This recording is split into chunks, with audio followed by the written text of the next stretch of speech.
What is going on, everybody? Happy Sunday. The first Sunday of Newbie being champion. That's right. If you missed it, yours truly won the world, because that's how Tony describes it and advertises it, the world comic hunt champion.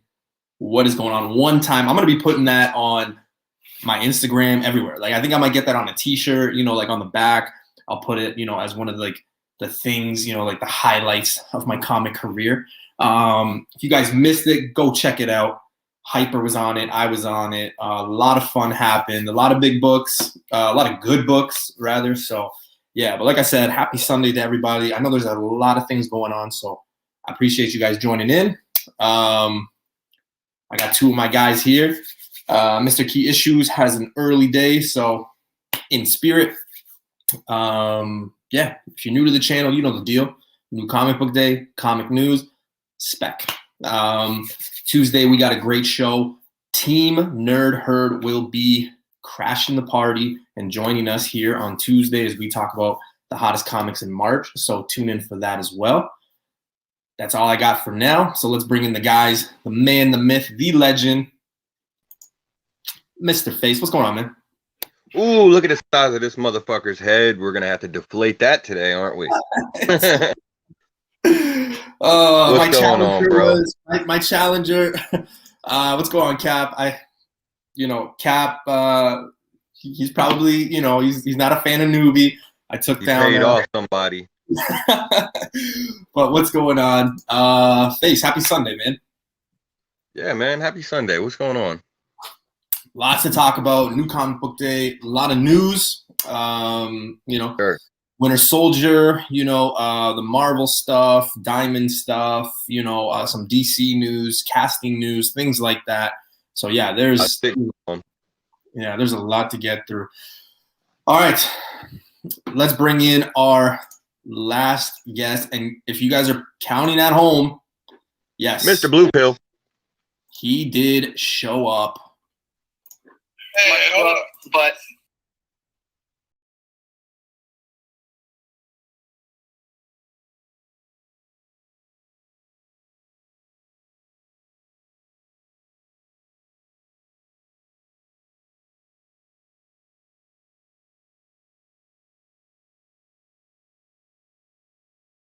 Oh my God, let's bring him in.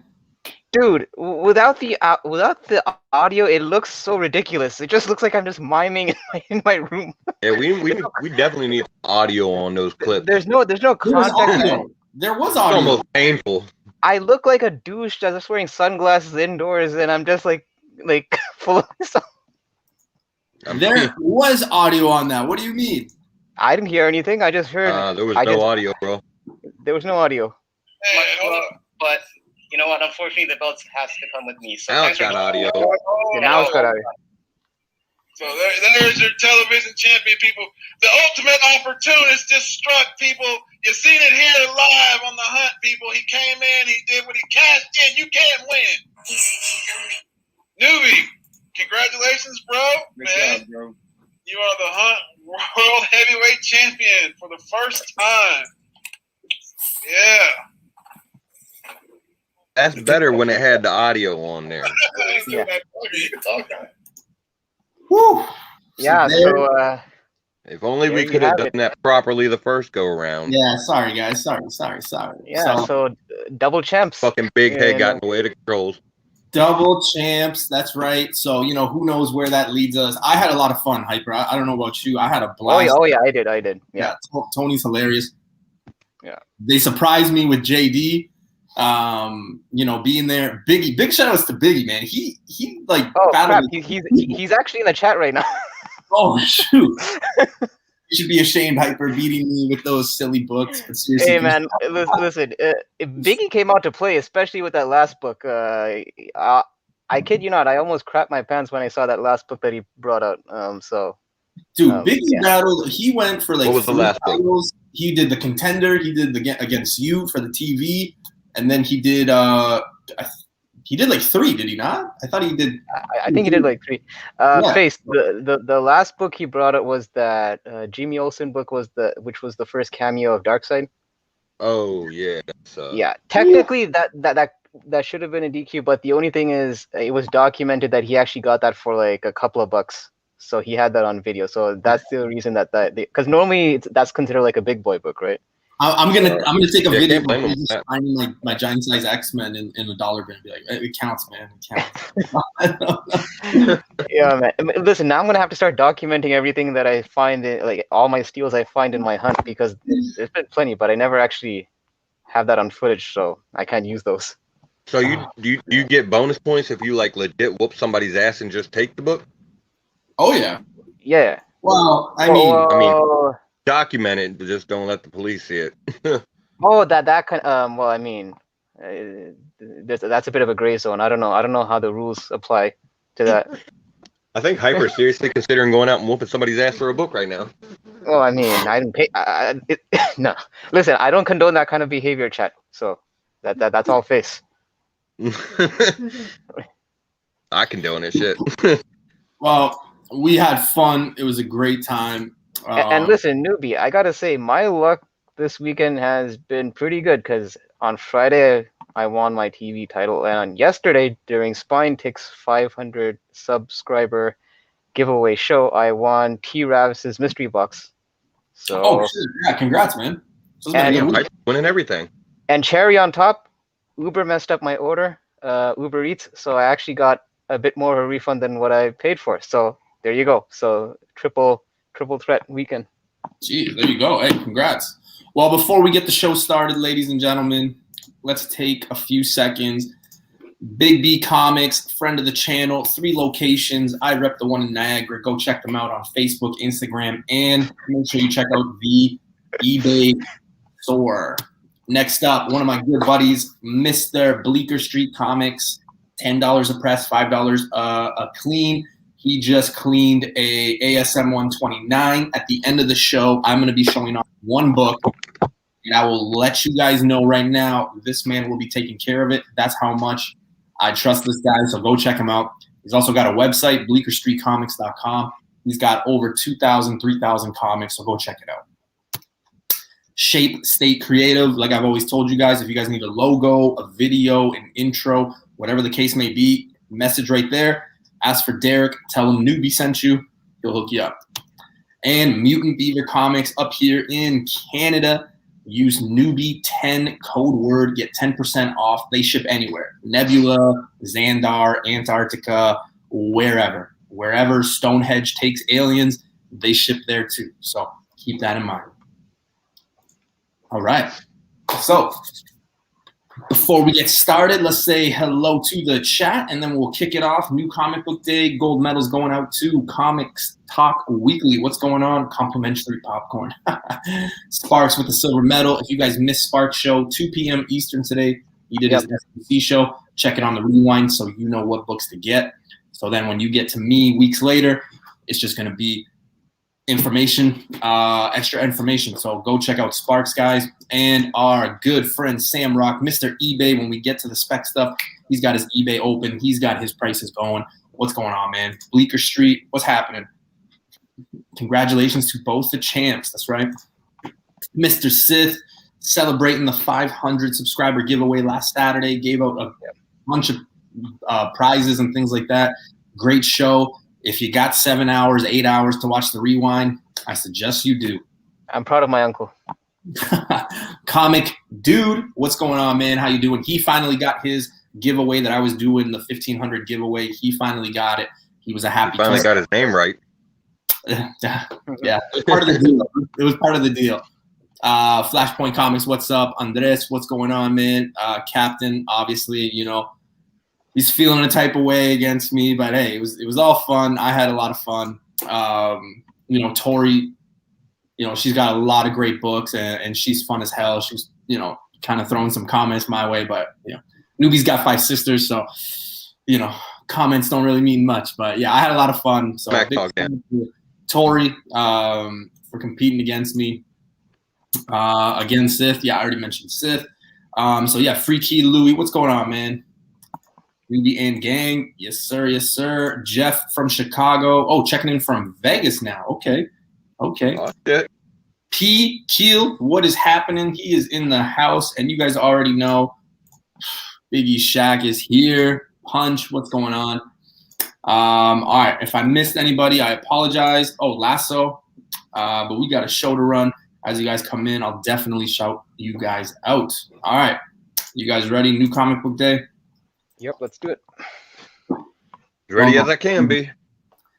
All right, guys. So we're going to be starting off with Image Comics, and we are getting into crossover. So we got crossover number 4, the second print, and then we have crossover number 5, and they've got 2 prints. I'm assuming the way they've done things, there's going to be more than just these printings, obviously. But yeah, let's talk about them. Face, you've been picking up crossover. I think same as with Hyper too, right? Yeah. Sure, I've been picking it up. It's been a pretty good read, man. Donny Cates is he's got another winner out there, in my opinion. Undervalued because number 1 is still fairly cheap. It's still early on in the run, right? I mean, right, and there was a shit ton of issues out there for number 1 because they had so many fucking covers. So okay. Yeah, the print count for this series is pretty high. I'm sure it's not dwindled, but I mean, I'm sure it's a lot lower than that issue number 1. But yeah, good series so far. So yeah, we'll still be picking it up. Probably secret variants. There's secret variants. Oh yeah, 100%. There's probably secret variants. I'm expecting there to be 5 or 6 different covers, and yeah, we'll right. See. This one I butchered last time, so I don't even want to bring it up. But let's. I thought the series wrapped up. I didn't realize it's still going on. It was actually originally slated to be a 12-issue series, and then they reduced it down to 8. So it's it is getting ready to wrap up. And I've been picking it up, and I love this series, man. Hickman, it's pretty classic Hickman. At the beginning, you essentially get what seems like 2 very different stories taken off that seemingly have absolutely nothing to do with each other, not even remotely related at all. And then by the end of it, shit all starts coming together, and just it's what Hickman does. Hyper, anything to add there, sir? No, I'm actually not picking this up. I mean, even though I am a fan of what Hickman's doing in the X-Men run, it's just something that I'll probably trade wait for. So yeah. Okay. It's probably actually a better read that way, to be honest. Once you have everything there together. That's what people that have read the series have been telling me, how it feels like one of those things where it reads better when you have a volume instead of waiting for it month to month. Yeah, unfortunately, there's been a lot of delays with COVID and everything like that on this series that haven't helped it for sure. So, yeah, definitely. Okay, I know. Face is picking this up. I don't know about Hyper. I'm assuming he is. But let's face it. Outside of Something That's Killing the Children, the 2 indies that people just put up out there is Something That's Killing the Children and Department of Truth. We got a bunch of printings here. So we got Department of Truth number 2, 3rd printing. We got 2 covers, and then we have Department of Truth number 6, 2nd printing. We've got 1, and then we have Department of Truth number 7, 2 covers, because that's the issue that comes out this week. Mm-hmm. I'm assuming if I had to take a gamble, Face, you're picking up all of these, correct?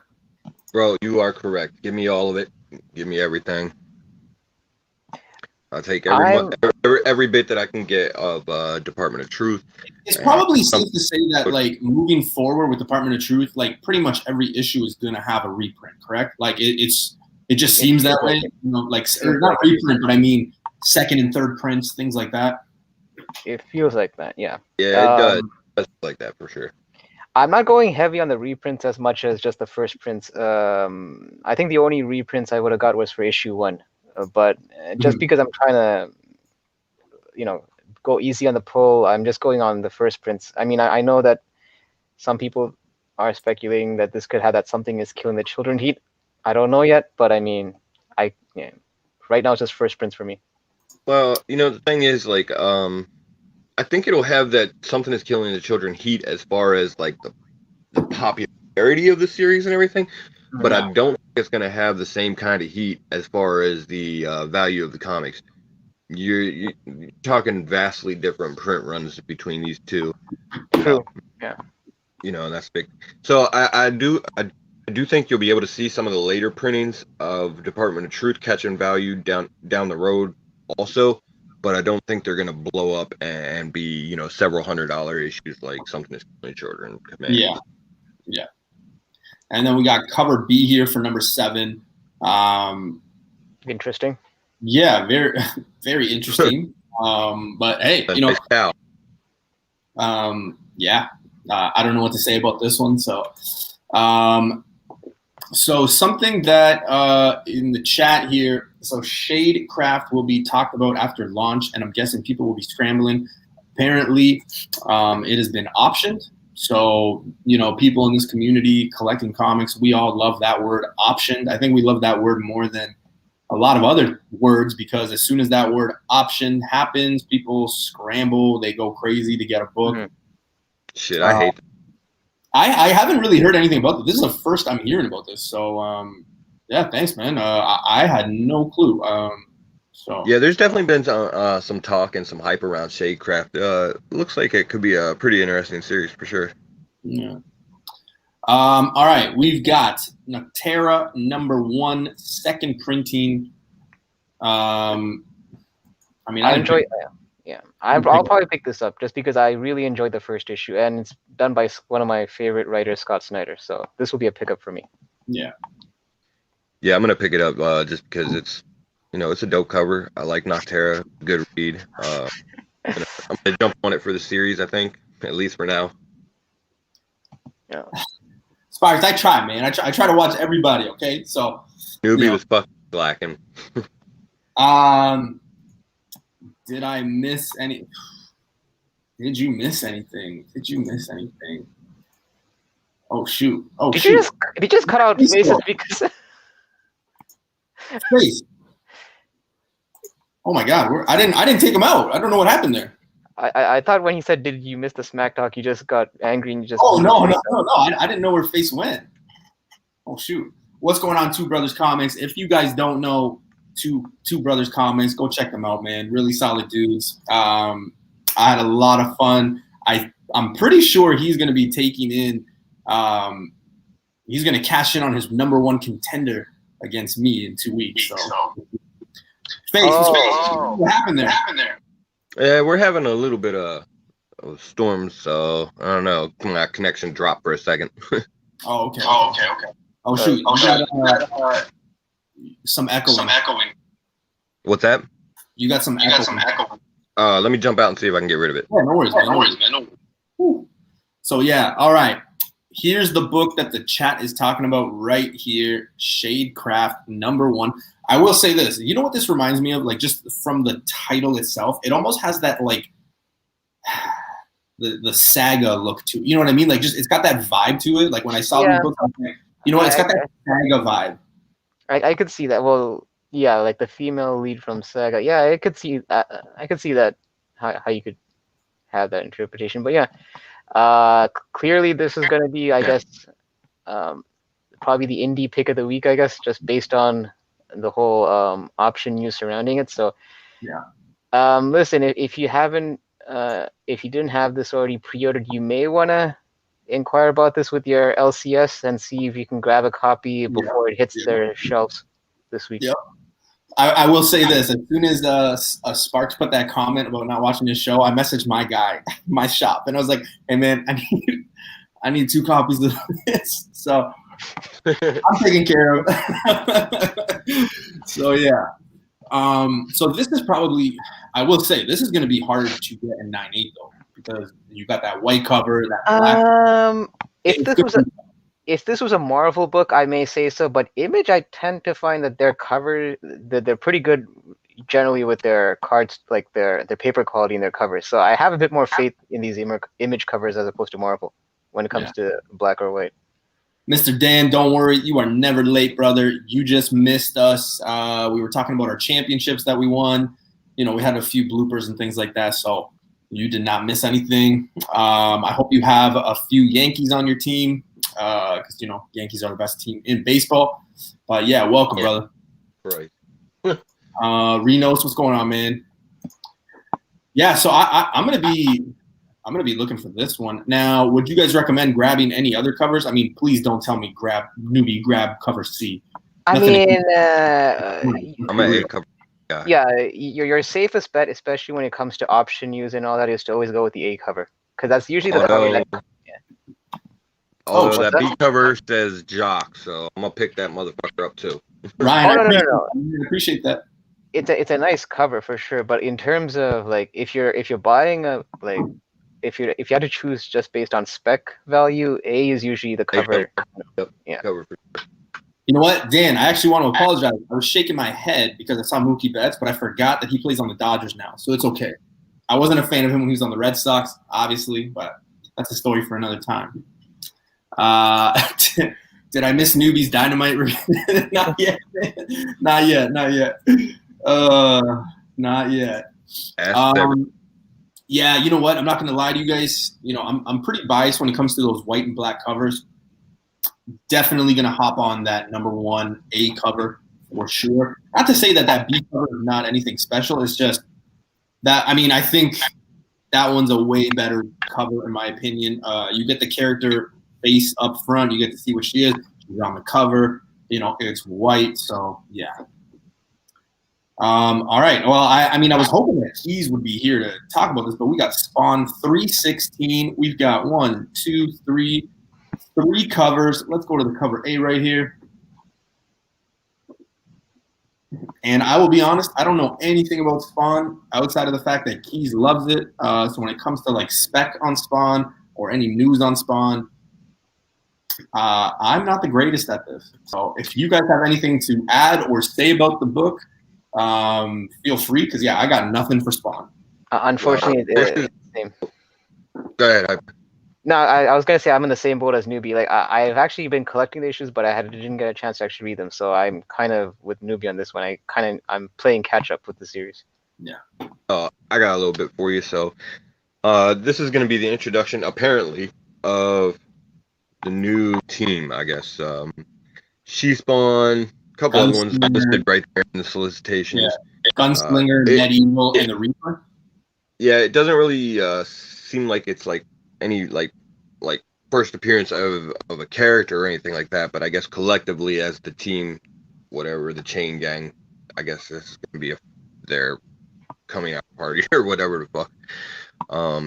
And I guess this stuff is supposed to lead into the whole Spawn universe type thing that's going on here, where it branches off into more Spawn series.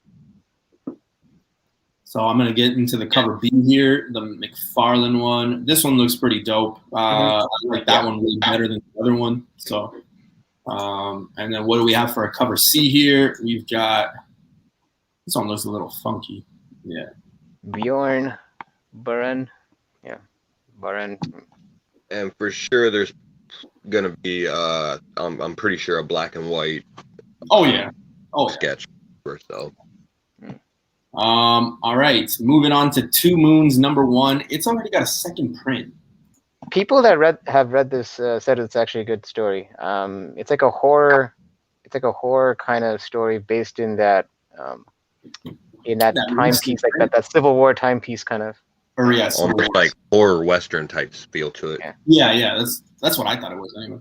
Yeah, so it's already got a second print. I'm assuming a lot of people know that this one's coming, so I don't think this one will probably be anything crazy. I think if you got the original, you know, it could be something later on, but yeah. Yeah, I jumped on this.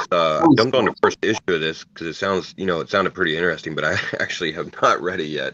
No. So I'm gonna go ahead and grab the second issue just based on the strength of everybody's talking about that it's pretty good. So yeah. All right, Dark Horse Comics. This should be called Hyper Combos segment right here. Why? Piper loves Dark Horse. He's always talking about Dark Horse. I am. No, I'm just kidding.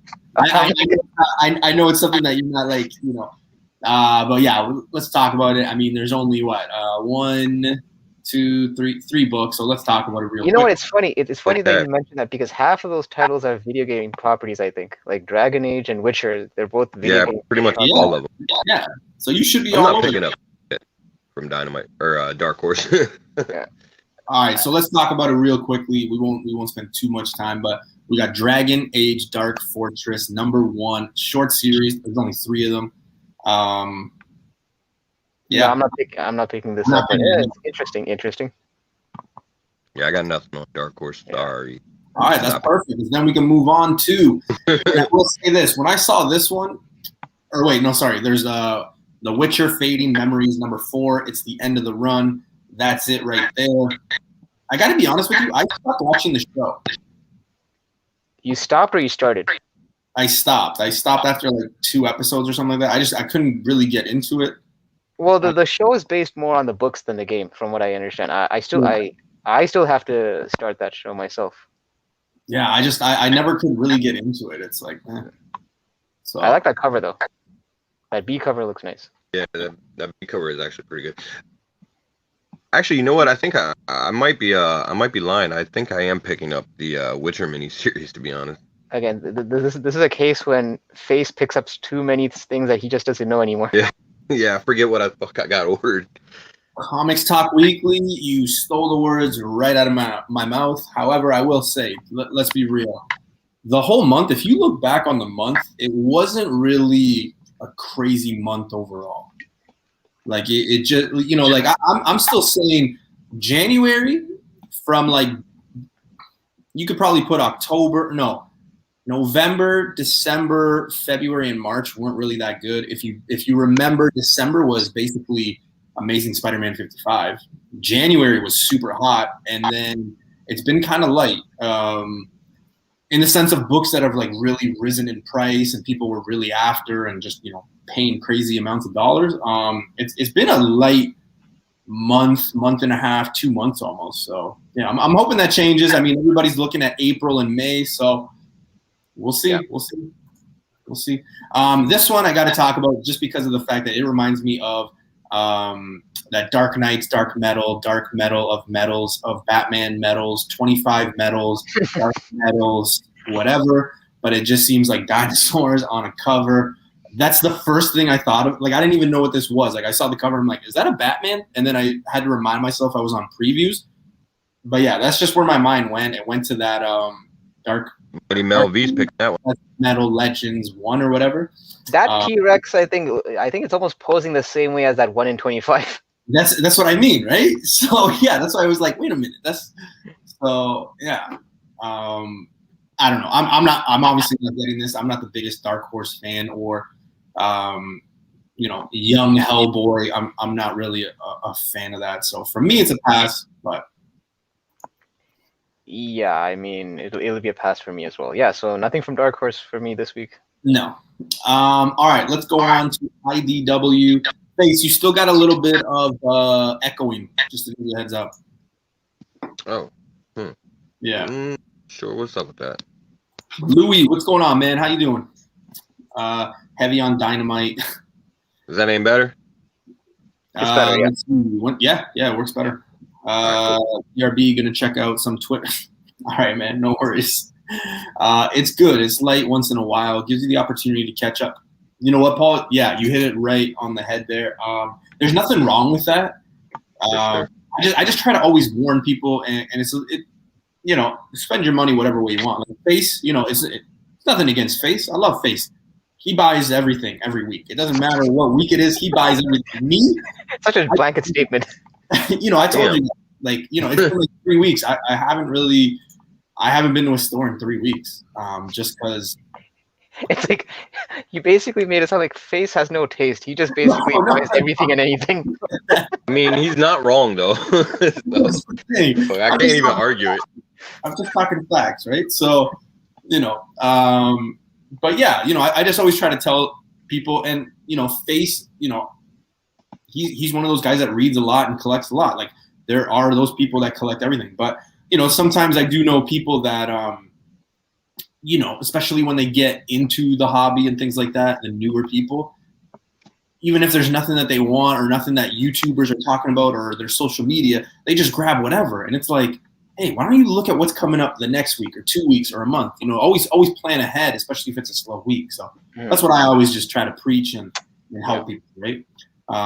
So yeah. Hey, what's going on? So yeah. So IDW, let's get into it. We got Marvel Action Spider-Man #1. We got our boy Virus on here.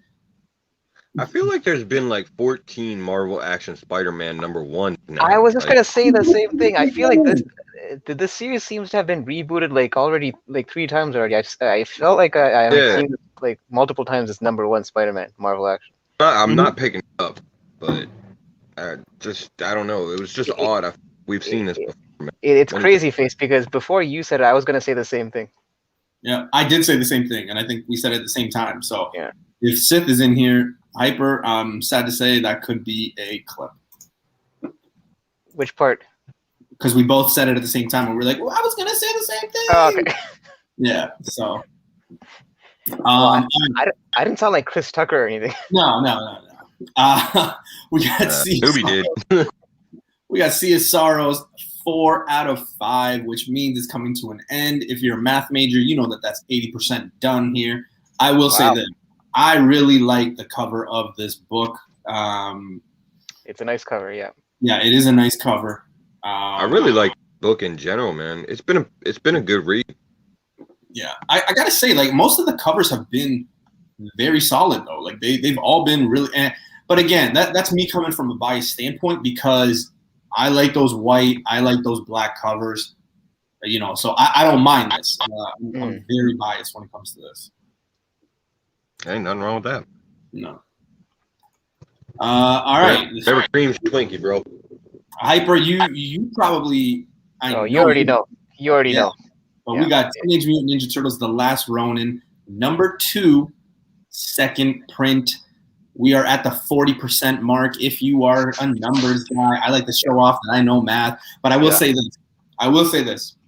Raphael being my favorite turtle. I think that's the popular thing. Most of us are Raphael fans. I love this cover. The red, black, I forget what the weapon is called, but I love it's a scythe. It's a scythe, bro. Okay, scythe. There we go. I really like this cover. I really do.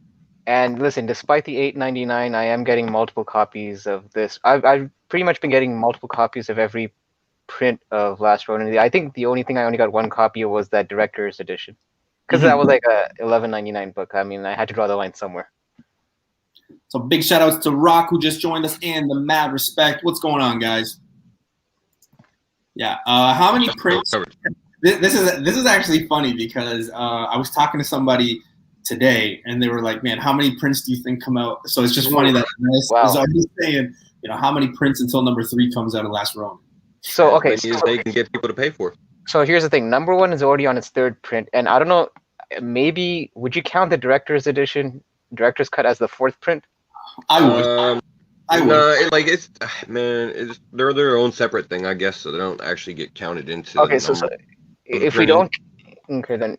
I personally do, just because it was another week that you basically had to wait for it, or if they're going on, I don't even know what they're going on anymore, like 2 weeks or 3 week releases, but like it was one that they just basically you were withheld from getting #2 or whatever the case is, right? So yeah. I guess the best way to describe it or think about it as far as the director's cuts, at least as far as in my mind goes, it's kind of akin to like a facsimile edition in where you get extra content. So the facsimile is not a later printing so much as it is just a separate thing, I guess. You know what I mean? Yeah, does that make sense? Yeah, and you're right. Yeah, because they do add, like, obviously the price difference is because they add those bonus contents at the end. Right. So yeah. Oh, guys, I just want to let you guys know too, in the chat, at the end of the show. So if you're new to the channel, we do our new comic book day, comic news, and then we do our comic spec. At the end of the show, I do want to show a book off. just a treat. You guys will be able to see it before anybody else. So I do want to show off a book. I'm kind of eager to show off. So yeah, stay tuned for that. Satan. Sorry, I'm late. I'm surprised he showed up in our chat. Like, don't you have people's lives? Oh, shit, we got Satan in the chat. That's what I'm talking about. This is interesting. I mean, look, clearly your show's reaching all realms. Yeah, finally the summoning has worked. Yeah, it's crazy. I filled up on gas today. It cost me $52.02, and I only said I had $52, and the guy was like, "All right, no, it's okay." So you going to hell for that? So Satan's coming after me. So, Hyper, I do gotta ask. Yeah. How many copies of this one are you picking up? Are you just getting the No, I'm grabbing doubles. Okay. Yeah. Generally, I'm grabbing doubles of every print. Yeah. Again, but I don't follow my example, chat. That I'm just a bit crazy for turtles. So yeah. Wi-Fi down here. Oh man. Oh lordy. Brick Boss 77, dude. Satan's here, but Mephisto didn't show. Hang in there. Wait until my spec. I think you'll be interested to see. All right, so we went from a book that Hyper has a lot of knowledge to a genre I know Face picks up. But we got Transformers number 28. It looks like, I don't remember the bot's names, but it looks like this guy's telling this guy a secret, and this guy, yeah. Starscream and Megatron are scheming. There we go. Yeah, so that's a hella creepy. Yeah, this is in the time period where the Decepticons are basically taking over Cybertron, and the Autobots are fucking trying to get out of Dodge and head to Earth. So that's where we're at in the story. Reno's, show off that Spidey you just got. Yeah, Reno's. Spidey. Yeah, hey, nobody knows, man. Nobody knows. I don't even think Face knows. So let's just. Okay. I think Hyper, you're the only one to know, because I think you were the only one that caught what I said in the group chat. So. Okay. You'll see. I'm gonna show off a book at the end. And yeah. Face, are you picking up both covers for the Transformers, so cover A and cover B? I have to see what cover B looks like. Here's the cover B. I will say it kind of looks a little bit better than cover A, in my opinion. But again, I'm not. Yeah, I probably pick up both of those, to be honest, just because I do like that B cover, and the A cover. It's Megatron and Starscream, so I got to pick it up. And hurts. Well, that's why you're born with two arms, my friend. Yeah. You know what would be funnier if he was like ... but I'm right-handed, because then it would just be like, whoa, what? All right, a book I know both of you guys are picking up. Usago Yojimbo, but what? Jimbo Usagi Yojimbo. Yeah, I don't know what you called before that, but listen, I can say something right now. Usagi Yojimbo. Look, I gotta be honest with you guys. This one, like, I know you guys, usually get those 1 in 10s and everything like that, and they've been really good. I will say, usually when we talk about it, a few days later, the 1 in 10 ratio is going for a few bucks. People are after it. It's usually on every top 10 list afterwards. But I got to say, this cover doesn't really do anything for me. Like, it doesn't even look like a rabbit. Like, I just... This one's actually on the... this is the Wanderer's Road miniseries or whatever. So this one has not had the 1 in 10 incentives after, I think, the first issue. I think, if I remember right, the first issue had one, I believe. I don't think there's a ratio for this one. This is... yeah, they haven't been on the rest of them. So you guys want me to... It is on the main series. They are fire. Yeah. I mean, you could try. I'm going to pick it up because I've been on the series, but that's, that's about it. Yeah, no, there's nothing. Yeah, nothing. Yeah, so. Yeah, but I'm grabbing the series. I haven't read it yet. So I figured you guys would be picking this up, so. I think Face is only picking this up, not me. Yeah, definitely. Like I said, yeah, I'm grabbing it. I've been grabbing the whole series. I haven't read it yet though. I'm waiting for it to, finish. And I believe that this series is actually all reprint material too. Okay. I am with you, brother. I am with you. All right, so we're gonna skip Marvel. We're gonna wait to do that till the end. So, by the way, Newbie, I didn't realize that Tim's actually Canadian. We kind of spoke on IG. He's not. I think he's only a couple hours away from you. Yeah, he's in Brantford. We talked not too long ago. He's got some news that I'm hoping to share with some of the people close to me to see if they're interested. But yeah, he's trying to get like a little con going here at one of the shops in his city. He's only about an hour away, hour and 10 minutes, depending. But I mean, if I got key issues to drive because he's in that Fast and Furious life, we might get there in like 45 minutes. So yeah, I'm definitely interested. So stay tuned for that. Tim's going to have some news. I'm going to have some news. So if you're in the Southern Ontario region, hopefully we'll have some news for you guys for something that's happening at the end of the summer, which is exciting because as things are going right now up here in Canada, I'm only going to speak about Ontario. There's not much for cons or anything like that. The numbers are very high with this COVID stuff. So yeah, I'm hoping this outdoor thing that Tim is trying to get going really does happen because it would be nice to meet new people, see new books and things like that, and just get that con / show vibe going again. You know what I mean? Like I miss just talking to people I've never met before, talking about comics, and you're just there. We'll have to bring you guys down to the States to get something going on then. States, yeah, we'll see. We got some cons that are going to be going on apparently. Yeah, you guys are. Yeah, so and I've talked about this on many shows and mostly on our Tuesday shows because when it comes to Sundays, we're kind of like New Comic Book Day, New Spec, and then we're kind of off. Right. But I'm interested, and this is the question I'm very interested in to see is when the U.S. opens and more shows are happening and more cons are happening.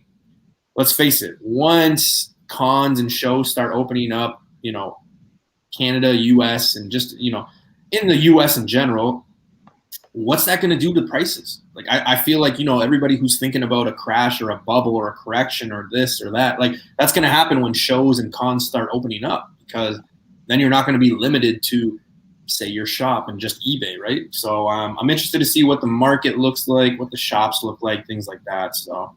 Oh yeah, I don't think it'll be as bad as people expect, but yeah, I think there'll be a little bit of leveling out. There's going to be a correction, but I mean, like I had this one guy, and I don't know if he was trying to like chirp me, but he was like, "Dude, you think your giant size X-Men's going to hold up? It's going to be like a $1,000 book in like 4 months." And I was like, "Yeah, I don't think a $7,000 book is going to lose $6,000." Yeah, I don't foresee that happening. Yeah. Will the price just stay maybe at that level for like a year or two? Yeah, probably. But like the people that are thinking like, oh man, I'm gonna get Tales of Suspense 39 for like $50. I'm gonna get 10. Like you're out of your mind. It's not gonna crash like that. So. No, I mean, yeah, like you said, there might be a slight dip due to a correction or something, but you're not gonna get like a steep steep dive like that. Yeah. And if anything, let's be real. It's probably I'm young to not know all the effects of what happened in the 90s. So maybe, some of the older collectors and things like that might be able to tell you more. But even that market, the crash in the 90s, like, let's be real, it only affected moderns. It didn't really affect big keys, silver, gold, all that. It was mostly modern. So, I try to... Yeah, I'm not sure because I wasn't collecting in the 90s either myself. I only like had a book here and there, but I wasn't a comic collector in the 90s. So yeah, that's a good question. I'm not sure. Comics Talk Weekly, he is in MI is Minnesota, right? I think that's the abbreviation. No, Michigan. Michigan. I'd love to meet up in Toronto at TCAF. What is TCAF? Yeah. Better Toronto Comics and... Oh gosh. I is he talking about like Fan Expo maybe? But that's not even the abbreviation for Fan Expo. Yeah, I was like, Phil, help us out in the chat. Tim, don't tell me that. Tim, please. Comics and fucking, maybe it's orgy. Comics Art Festival. Okay. Okay. Well, Tim, you let us know when you're coming this way, or you let me know because I'm in this area. You let me know when you're in this area. Anybody for that matter. When you guys are in Southern Ontario, you let me know. I'd love to meet up. I'd love to show you around, show you the shops and things like that. So definitely. This scares me. So Tim, please don't say that. X-Men 94 is the book to get. Please don't tell me that. Please don't tell me that. I got giant size X-Men, so I'm obviously not feeling that. So we'll see. Fuck it, get them both. Yeah. Oh, okay. Slow down there. All right. So we got my dynamite pick of the week, ladies and gentlemen. My dynamite. Oh, where is it? Oh, it's so Vengeance of Vampirella 16, man.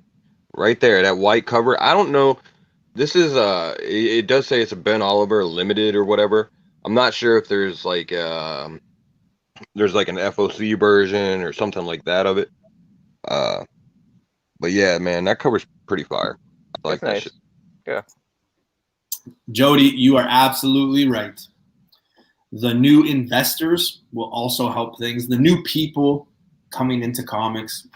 I've often said you sometimes have to look at, unfortunately there's rich people, there's well-off people, there's middle class. That's just what happens in life. That happens in society. I mean, if you're a conspiracy theory, like that's, whatever. I'm just talking straight up.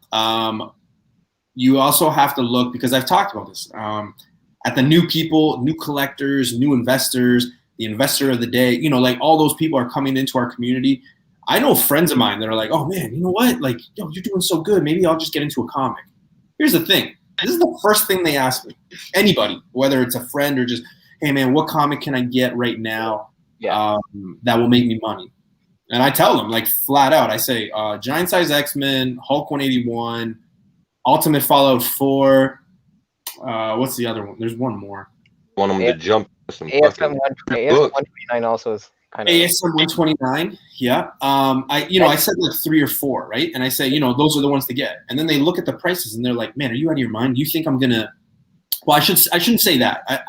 I should say half of them say, oh, okay, yeah, I'll go buy it right now, without a doubt. And then there's other people that are like, man, are you crazy? You think I'm gonna buy like a comic for $4,000? And it's almost like, hey, if you want to make double your investment, you almost have to spend that right now in order to make it. If you're going to be in this community, or if you are investing, like those are the things you have to understand, is that like when I started this, some of these books weren't that crazy. So the buy-in for a lot of these investment books were super low. Mm-hmm. Where now, let's face it, even if somebody wanted to come in and be like, hey, you know what? I've heard so many good things about Something That's Killing the Children. I want to buy Something That's Killing the Children. I think it's got a lot of legs. Okay, you're a new collector. You don't have a book in your collection. What's the first book you're going to get? Is Something That's Killing the Children #1? So you're going to spend $1,000 on a 9.8? Like that. Those are the numbers that people are getting into. When I bought comics for the first time, I think the most expensive comic I paid was like, I think I got my Uncanny X-Men 266 for, I think, $125. Like that was and I thought that at the time was like crazy. I was like, oh my God, this is my first comic, $125 for something, because I was just kind of like, okay, I'm going to get into this. And it's just literally on a wall, so like that's something that people have to understand too, is like a lot of people that are just coming, whether it be just for the week, whether it be for the flavor of the month, these new people that are coming into our community are going after these big books, and that's driving prices up and their buy-ins, and that's what's going to keep some of these prices going up and up and up, so. It's funny, Newbie, when I got back into the hobby 2 years ago, just like you, like, I think the biggest, at the time, what I thought was a big boy book, in my opinion, because I was only spending like cover price on a lot of these books, was ASM #4, the first appearance of Silk. I paid $40 for that at a Fan Expo. Super cheap. That book was super cheap. But keep in mind, I'm getting back into the hobby, so paying $40 to me was like, oof, this is some risky purchase. Yeah. Yeah. And you know what's sad is a lot of books, and you've heard a lot of people, like I said, I got back into this. I was collecting from 2010 to 2013, had a Psycho X, and then I got back into it in 15, right? I took like a 2-year break. shout out to all the Psycho X's out there. But yeah, you know, like even that though, like when I was starting off, like when I came back into it, like you would never catch me paying $40-$50 for a modern. Like it was just kind of like, man, are you out of your mind? And I think I came at a right time because I remember seeing, you know, Iron Man 1, Giant Size X-Men. I remember seeing those at my shop. Ghost Rider, you know, Marvel Spotlight 5. I remember seeing those at my shop at Freak Show and Big B Comics, you know, 2 of the shops here in Niagara. And I remember seeing those. Like Iron Man 6.0 was like $300, $400. And I remember being like, oh man, Wow. There's no way I can afford that. Yeah, years later though, I'm paying almost double for a 5.5. You know, like just it's crazy. It's crazy, but I don't know. I mean, there's still not a whole lot of moderns that I would pay fucking $40 for. No way. That's why, like, I think a lot of people, I don't know, you're either on the Miles train or you're off it. Like right now, where the price is, $4,000 Canadian for a 9.8.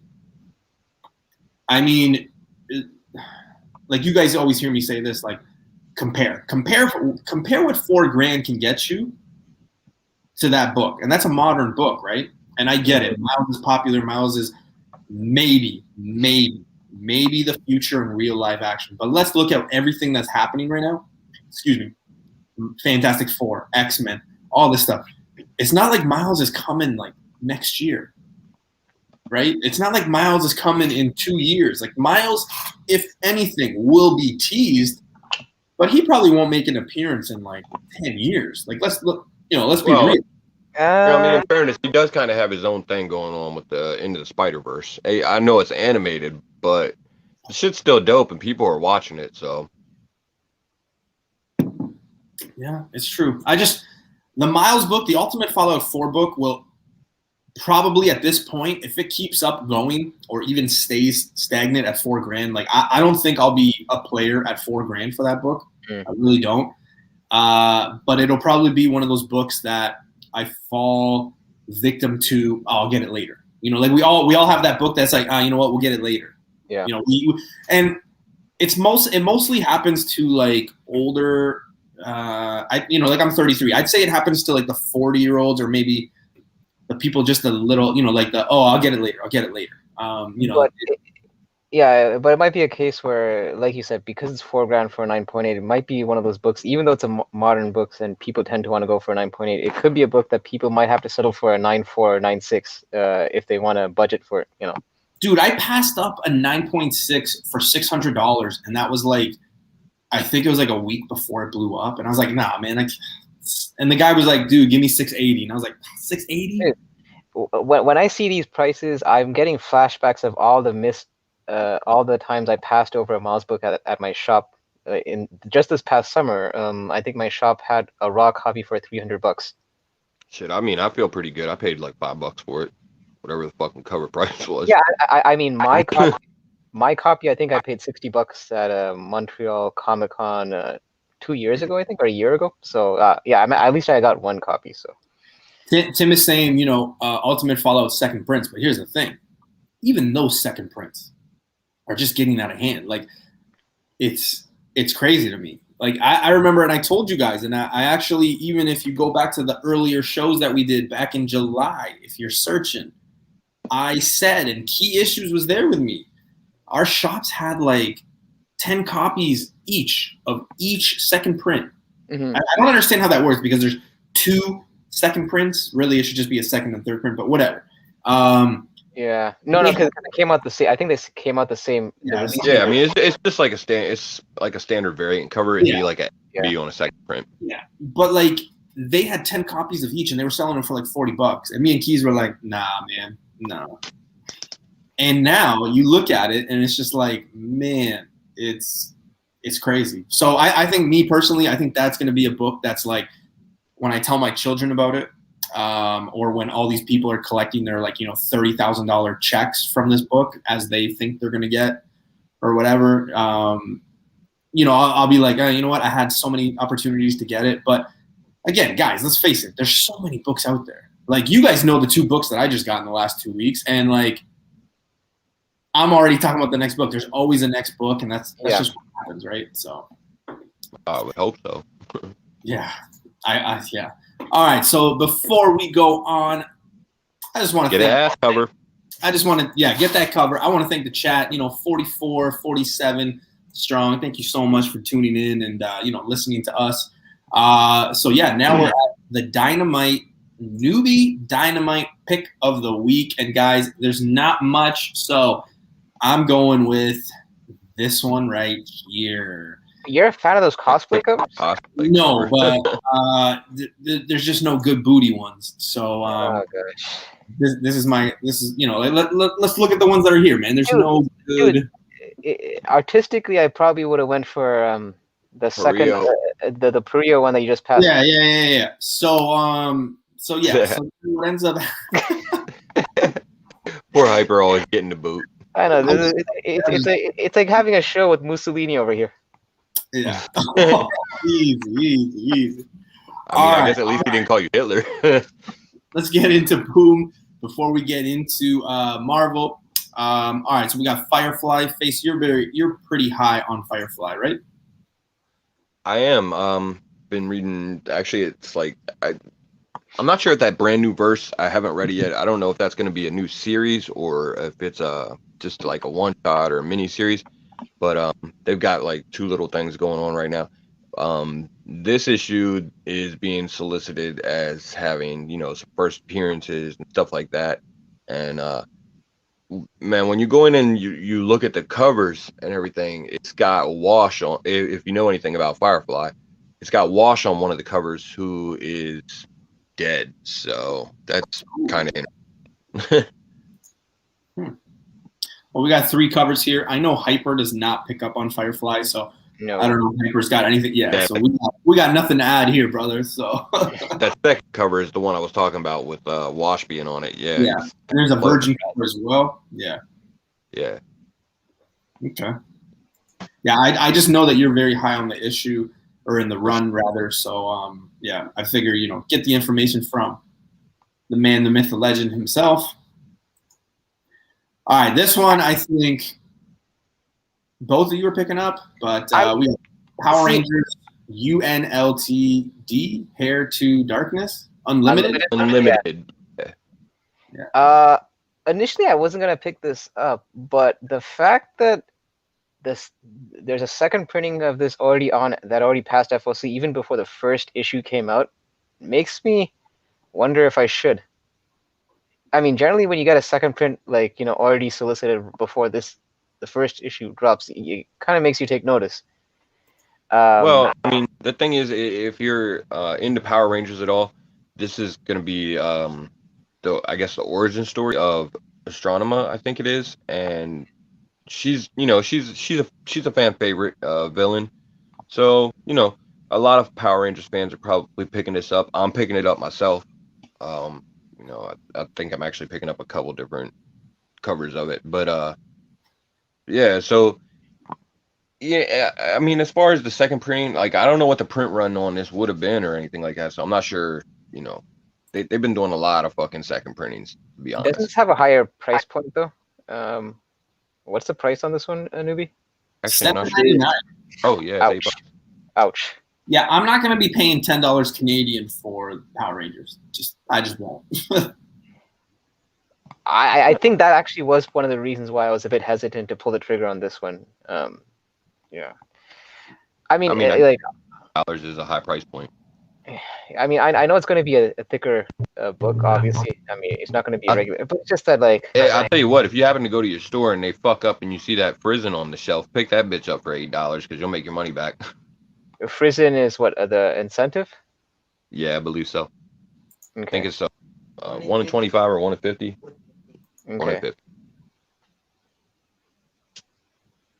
This one? No. No, that's an unlockable variant. That's like an FOC variant, I think. I don't think that's that. Yeah, so I don't think it's there, guys. Probably won't. Well, yeah, that trick doesn't always work, but It'd be nice if it does, because do it one more time. So this one would be what, the 1 in 25? Yeah. ooh, that's actually pretty nice. That's not Frizzen though, but Oh, dude, yes, I remember Boom. seeing it. I saw this on Sparks FOC show. I do remember this now. Yeah, that's a dope cover. Oh, Lovebox just beat you guys both to it because he's got. Yeah, it's coming back to me now. This cover, yeah. Yeah, it's dope. I can already see this book being almost like a $50 book. By that's usually the probably rule. hard. It's sorry, usually not the 50. Sorry, not 50. It's a 1 in 50. I could see this being a $75 to $100 book. That's what I meant. There you go. Yeah. Because I was thinking this was the 1 in 25. This is a 1 in 50. Yeah. So there you guys go. Okay, before we get into Marvel, do you guys have anything in the other category? I know that politicians and their comics get a little crazy, so I thought Biden's Titans #1 could be something. Man, you know what? The political shit usually does it does kind of have a niche following that sells, but I tend to find when it gets over, like it usually tends to be more whenever it's like a one-off issue in like some kind of a series that's already going. I tend to find these like mini series where they focus on the shit usually don't do as well or hold the weight in the long run. Yeah. So do you guys have any? So there's 1, 2, 3, 4, 5. Nah, it's nah. Yeah. Do you guys have anything else on the others list that you guys make? Well, go ahead and scroll down through it. I'll let you know if I see anything. Badlands. It's got a bunch of covers. Yeah, I'm definitely not picking those up. That Code of Dracula #1. I think I'm gonna grab that. We've got Dead End Kids #3. So if you guys remember #1, a lot of people were saying, "Hey, go stack that book, go run." You know, I was one of those people. Somebody told me, "Hey, go stack that book." I got 2 copies, and I think they're less than right now. So yeah, the Code of Dracula #1's got some decent variant covers to it. So there's the True Believers Thunderbolts there too. So Giga, I'm picking up Giga. Giga. Yeah, that's actually a pretty decent read. $8 cover price, and how many shops are going to order that many copies for ratio? Fire book already. Yeah, that's true. That's why those what's that Marvel book that comes out face? That's like a $9.99 issue. It's called Marvel Tales, right? Oh yeah. I think the Marvel Tales stuff, and it's always reprints. Yeah, but those 1 in 50s always tend to catch heat in the secondary, just because for that. Yeah, so few of them. Yeah, for sure. All right, so let's get into we have it, because we didn't really see much there. There's that Dracula Vault Cult that Face was talking about. So Brick Boss is saying Cult of Dracula has fire covers, but I don't think my shop will have any. Yeah, some of those books that we usually find in that other category, I mean, you usually have to let your shops know ahead of time. It's hard to find any of those books in your shop unless you order them. So, right. Horror comics, black and white, I would pick up. Yeah, Sparks. Giga has been solid. Yeah, 3rd issue already. The 1st issue got heat, and it looks like Ghost Rider, so it should be popular. Yeah, it actually came last week. It was pretty dope. So we got Avengers, Curse Man. Sorry. What? Again. Sorry. Avengers, Curse, Man Thing #1. Here we go. First of the Man Thing. But, Hyper, I've already taken you off once. Don't make me do it twice. Curse Man. So yeah, while you guys talk about this book, I just have to go help my girlfriend with something real quick. So just give me 1 second. Go ahead. Right back. All right. So Face. Okay, I'll be honest. I'm not picking this up just because I've never been the biggest Man Thing fan. So you're gonna have to kind of take the wheel on this one. I know that of all the books to stop on that we could talk about for an extended period of time while Newbie's gone, he gives us fucking Avengers Curse of the Man Thing. Thanks, Newbie. But no, in all serious, so it sounds like we're getting a first appearance of the horror in this. Other than that, I don't really know. It's like a mini series that's spread out. I guess there's 3 issues. One's on Avengers, one's on I think Spider-Man, and one is on X-Men. So wait, hold on. So this Avengers Curse of the Man thing, is that the main series, and then these other stuff? No. So like they're each, I believe, like it's an interconnected mini series, but each one's a one shot. Like Avengers Curse of the one gotcha. shot, and Curse of the Man thing is a one shot. Okay, so but yeah, it's an interconnected mini series. So I'm gonna pick it up. Man Thing's a pretty dope character, and it's only 3 issues, so what the hell. And this first issue has one of the Gleason covers that he's been doing on it. So that Gleason cover, is that a ratio or is that an open order? Honestly, I'm not sure. Whenever they did the initial solicitations for it, there were some websites that had it listed as a ratio, and some websites that had it listed as a open to order. I ordered it on the premise that it was open to order, and that as far as I know, none of my orders have been canceled. So I believe it is open to order. But yeah, it looks like there was some confusion with it initially. Yeah, I mean, this is going to be one of those deals that I'm probably only going to. I don't even know if I'm going to pick it up day one, honestly. Like I said, I'm not the biggest Man Thing fan, so if this is one of those things that catches a lot of heat, maybe I might catch it down the road, but it's not going to be a day one pick for me. Yeah. And shout out to Comic Forge. I believe they had their 2,500 subscriber show tonight. Yeah, so they had a 2,500 Congrats. show. Congrats to that. However, I will say this, spoiler alert, they're already at 3K, so big shout outs to them. Oh, shit. They're doing great things. They know Newbie's a fan. So yeah, man, much love. Appreciate when you guys stop by. Congrats to you guys and your success. I know my guys don't have a drink, but I'll drink to that. 3K, 4K. You think I don't have a drink? Yeah, man. Cheers to you guys. That's no small feat. So yeah, big ups to you guys.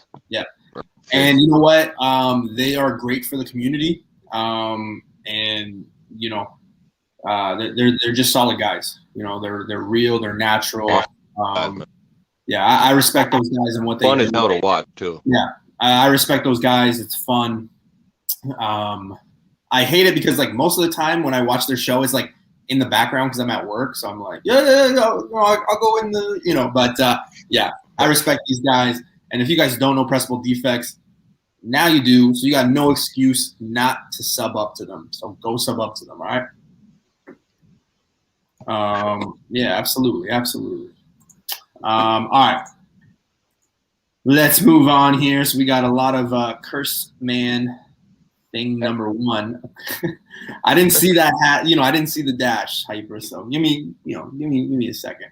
We got a bunch of these Beta Ray Bill number 1s.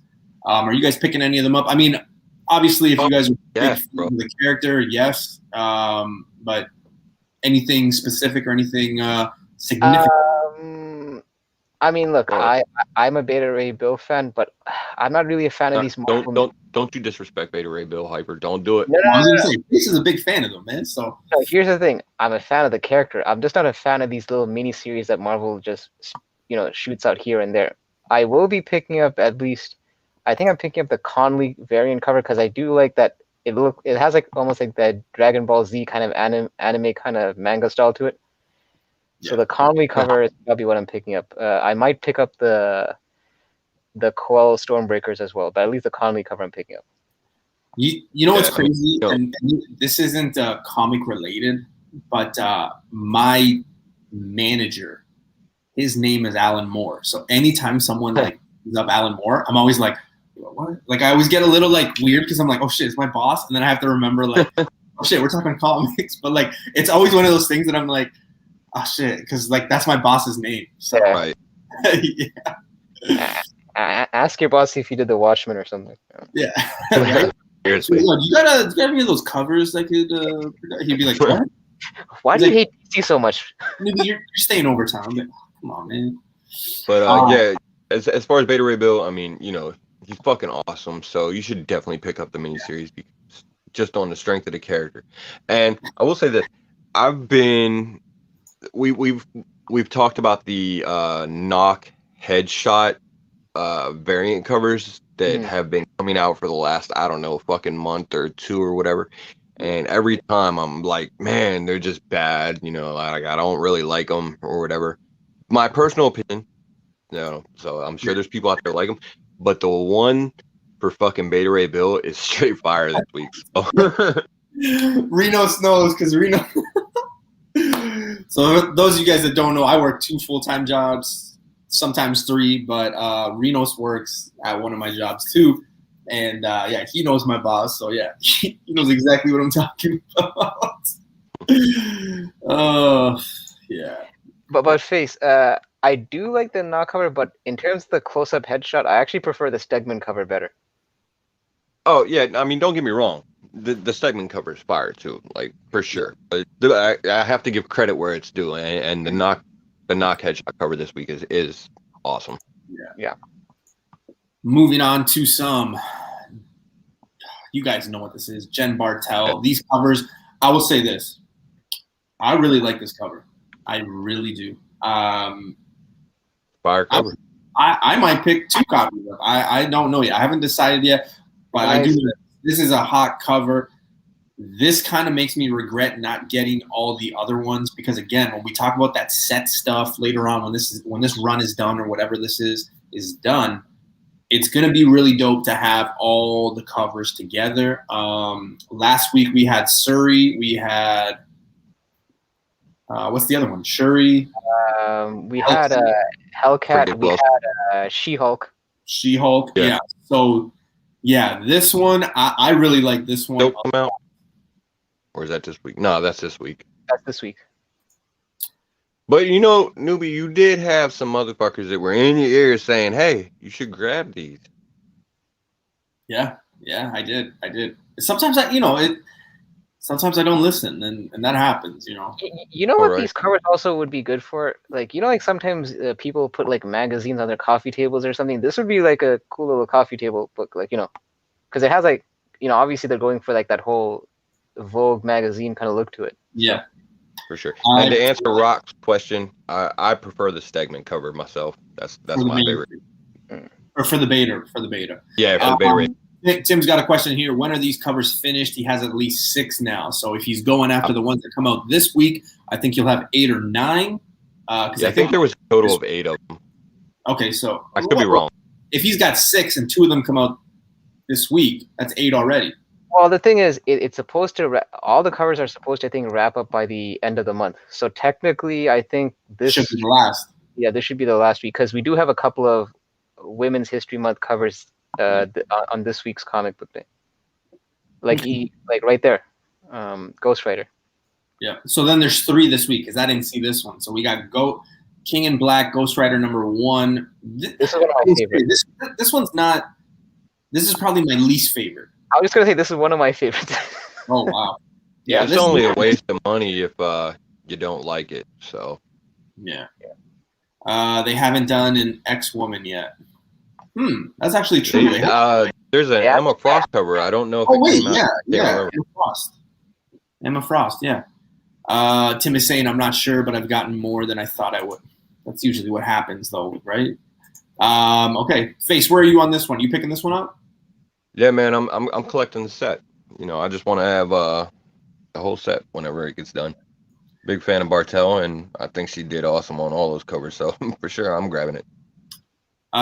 We've got there's the Silk one for sure. Yeah, it's also issue one of a new miniseries. So yeah, so this is the no-brainer. I mean, with the popularity that it's getting right now, I mean, is it a mini or is this an ongoing? It's a 1 in 5, so it's a mini. Okay. Yeah.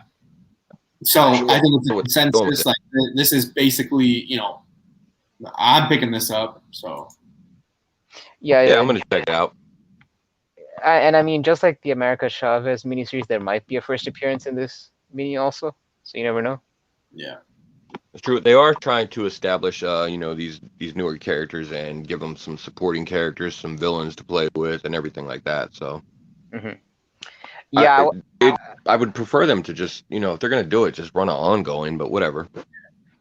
And I agree with Dr. Lovebucks. The 1 in 25 for this book, I did not like at all. I actually found that the open order covers art style, like art wise, did better than the 1 in 25. Is this Like, it right here? No, that's an open order. Like there's at least 5 different variants that are, I think, open order. Yeah, just go to the This See, one's I'm not a terrible. fan of that. This And, yeah, but this is still a regular cover. This is not. that's Yeah. Still a regular. Young. Let's see here, man. We gotta do a lot Scotty of numbers. Young. I seem to only be a fan of the Scotty Youngs when like paragraph attack. That's the one. That's the 1 in 25.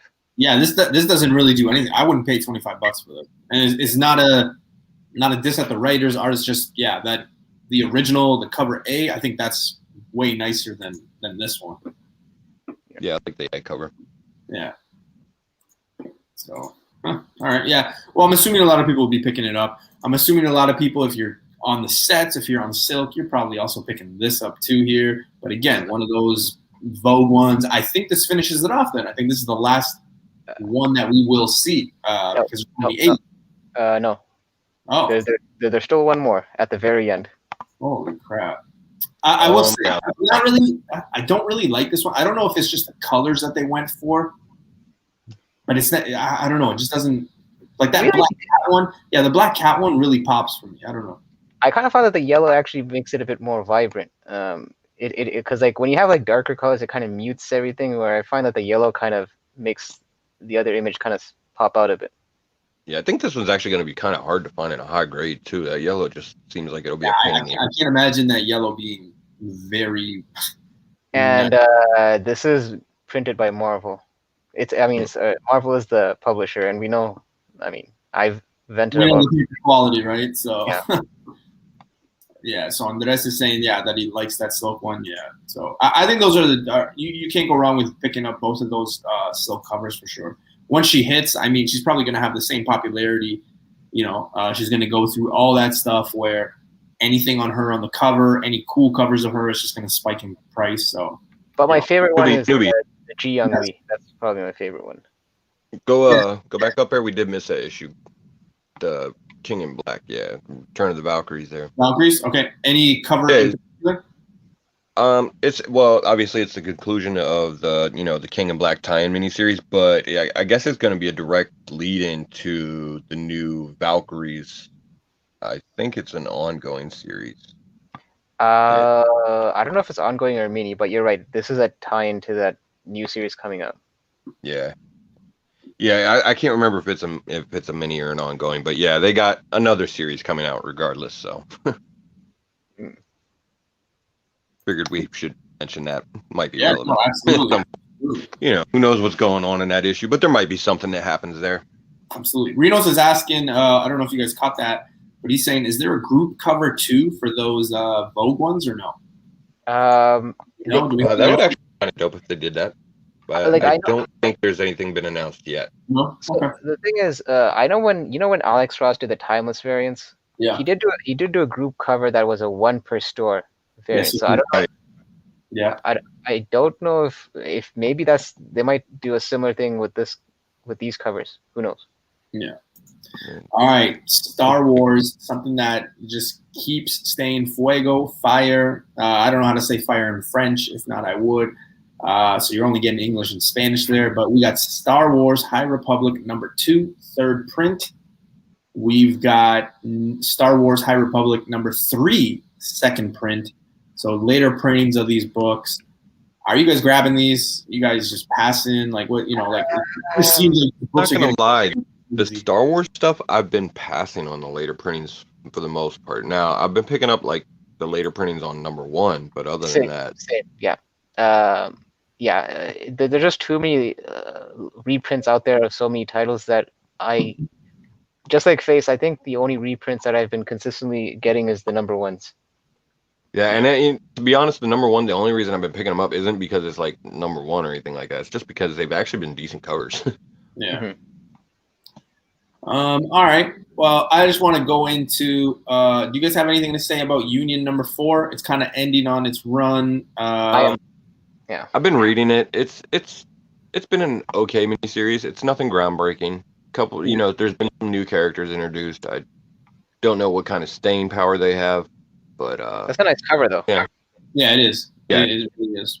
If Captain Britain ever shows up or hits, this one could be one of those covers that you're probably scrambling to get for sure. But that's not Captain Britain, but who is it? That's Union Jack. Union Jack, yeah. Okay, well, scrap whatever the hell I just said and hope. Let's hope. Fingers crossed. Sith isn't here because I don't want to be another clip. So, all right. Before I get into this next book right here, I just want to take the time to say, fuck Jonathan Walker and fuck U.S. Agent. He is not the Captain America. If you've watched second episode of spoiler alert. Yeah, fuck this guy, man. Fuck this guy. I don't know. I can't say anything else. I'm not a fan of John Walker. I'm not a fan of U.S. Agent, but fuck this guy. When I was watching the show, Tell us how you really feel. Yeah, exactly. I could really relate to Bucky and how pissed off he was. I don't want to get too, emotional with it, but one of my best friends passed away. Really? Oh, shoot, my bad. Whoa, easy. One of my best friends passed away a few years ago. Sorry. It was just kind of like, I don't know, I could kind of relate because to me, Captain America passed away, but I could kind of just connect, and it's kind of weird, but I could kind of connect. I kind of realized where Bucky was coming from when he was mad at Sam and then just mad at John Walker and anything like that. So I really related to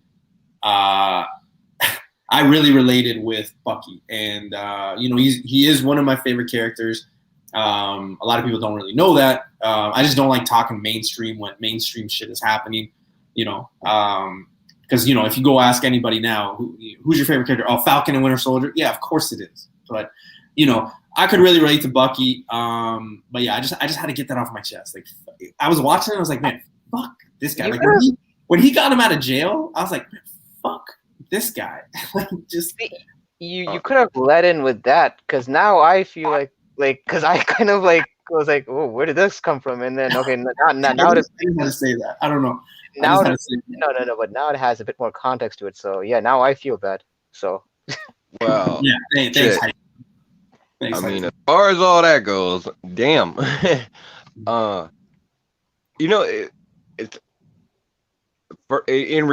of all, in regards to the comic, this miniseries has actually been pretty good. It's been pretty entertaining. It hasn't been the comic, just my anger towards the character. But this miniseries has actually been pretty entertaining. It took a pretty interesting twist there at the end of the last issue. But again, it's nothing insanely groundbreaking. There's a couple. I know there's two first appearances that have happened in the miniseries. Again, nothing groundbreaking. Now, back to John Walker, the character on Falcon and Winter Soldier, the miniseries. I mean, it's interesting because it's a very different portrayal of John Walker than how he's shown in the comic. So, it's an interesting take on him. But yeah, you're not supposed to fucking like him. That's kind of the point. I will say this before I move on. I just want to say, shout out to Johnny here, 50% of Dream of August Comics. So shout out to them. Where's the comment? I was just dying here. Okay, right here. Well, Brick Boss is saying, is it weird that I don't really hate the guy yet? Yeah, yet. That's key. I mean, it's too early, but me, I was just I was watching the episode. I was like, man, fuck this guy. There's a meme. See, I'm with Bricks on it yet, man. He hasn't been unlikable to me yet. No, but here's the thing though. Listen, if we had to call it as it is, he was trying to actually be nice to Bucky and Sam Wilson, but honestly, they were the ones that were kind of throwing a lot of shade at him. So it's almost okay, dude, it's he's trying, but so. Well, okay. So the thing is, coming from, though, you gotta understand where they're coming from. They've battled. We've seen them. No. I get it. This guy comes up and he's like, "Yo, dude, go fuck yourself." But dude, I get that. But here's the thing. You could tell. At least from his before he was donning the costume, when he was in the locker room and all that, he was not sure if he could even take up the mantle. Like personally, I didn't think that he came off too cocky. Maybe near the end of the episode, but initially I thought that he was trying his best to kind of endear himself to the other two guys, but they weren't having any of it. So yeah, and the thing is, because I'm former military, so in my experience, I've kind of I've had some experience on being in similar sorts of situations where somebody has to do something or take up a role that they didn't necessarily feel like they were ready for. Mm-hmm. And I've been on the other side of that where I've seen somebody taking up that role that they probably didn't deserve, whether, it was like some sort of leadership role or whatever. So, I've seen both sides of that. And man, you got to kind of feel for the dude in a sense, because he's like out there, he's just trying to do some good, and taking up the role of Captain America will give him the resources that he needs to do it. But at the same time, in the long run, you are ultimately supposed to not like this guy. So listen, it goes back to like there's that one line where Bucky's like, "Yo, would you jump on a grenade?" And he's like, "Yeah, I would." And I did, because my helmet. I was just like, I felt what Bucky was going through, because at that moment I was like, I want to punch this guy. Like if I was in anybody else's house, I probably would have punched the TV. But because I was in my house, I didn't punch the TV. But that's how I felt when he said that. I was like, dude. Hold up, you gonna punch somebody else's fucking TV? Don't invite Newbie to your fucking house to watch these shows, clearly. We're not having movie nights at my place for sure. Newbie gets no invites. All right, let's not spend more time on this. Let's move on. We could talk about this. Let's talk about this next issue, bro. But yeah, and then we just have one last thing. There was a meme that went out where when he first came out in this costume as U.S. agent, as Captain America, someone actually put a meme where he looked like the dude from Up, the old man from Up. Yep. I don't remember seeing that. Because they both have that kind of distinguished. They have that distinguished chin and all that. So when he's wearing the mask, it almost looks like the dude from the Up animated movie behind the costume. I didn't see that. I didn't notice that. We don't have any ass covers this week, but we do have Emma looking great. So this is probably my favorite one. I take it back, not the Ghost Rider. This is probably my favorite. Yeah. Bartel. Everybody's favorite. Newbie punches TVs. Too many comics. Right? Don't worry. If you guys ever invite me to your homes, I won't punch the TV. Just I would hope not. Yeah, this one is looking fire. This one, I mean, it looks sexy. It's a good cover. It's white. So you guys know how I am with the white covers, the black covers, obviously. Mm-hmm. This is the last one too. So I mean, think this, you got the rest of them. Why wouldn't you get this one? Just makes sense. But yeah, it's probably going to be one of the more popular ones. I probably put this one, the Black Cat, the Iron Man one, or the Hellcat one. Those three probably my favorite ones. Yeah, I think my top three would be this, the Ghost Rider, and if I had to pick a third, might be that the She-Hulk maybe, just because of the purple. Oh yeah, that purple did look good on that She-Hulk. I agree. I think I would take those three all. Yeah, and look, if a presser is telling you this is hot but hard to clean, that one's gonna be there. You got to take really good care of this one. It's gonna be hard to see 9/8 in this one, but I know that there's gonna be people out there that have sent this one off to CGC as they come out. All of them, they're gonna have 9.8s, and it's gonna look so dope, like so dope. So, for sure. All right, and then we have X-Men Legends #2, and that finishes off our Marvel, and then we can get into DC before we get into the news and the spec.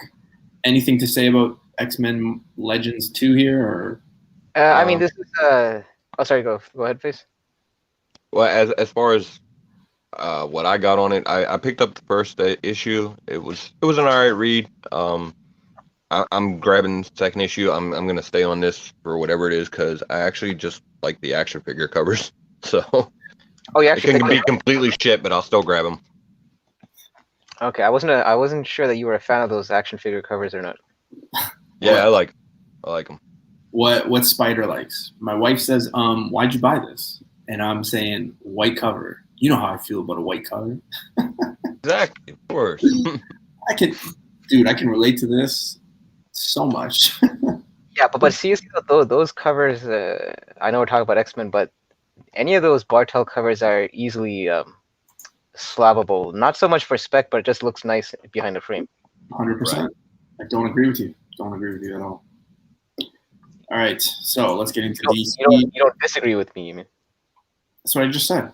I don't agree with you. Said I don't agree with you at all. Oh. Maybe my subconscious took over. I'm like, wait. Yeah, he's just taking his normal stance. He's like, absolutely, but then he doesn't agree. It's like Newbie's trying to mess with my mind for a second. Got some reverse psychology shit going on. He's trying to manipulate you for later somehow. I have a feeling I'm going to be Thanos out of this very soon. All right. Let's get into DC before we get into news and spec. I hope everybody's got their popcorn, their Coronas, whatever they're drinking ready. But here we go. Yep, I don't agree with you at all. Wait, yep, I don't agree with you at all. He's mimicking what you were just saying. That's exactly what he did. Gotcha. I was like, wait a minute, what? Come on now. Class. I guess Brickbot, yeah, he got that. Okay, so I messed up. All right, let's get into DC quick. Let's get into our news. Let's get into our spec. So first up, we got Flash 768. I mean, the fact that there's 768 issues of fucking Flash, that's just fucking ridiculous. But whoa, never the case. Flash hate going on there. I will say this. You guys know I'm more Marvel than I am DC.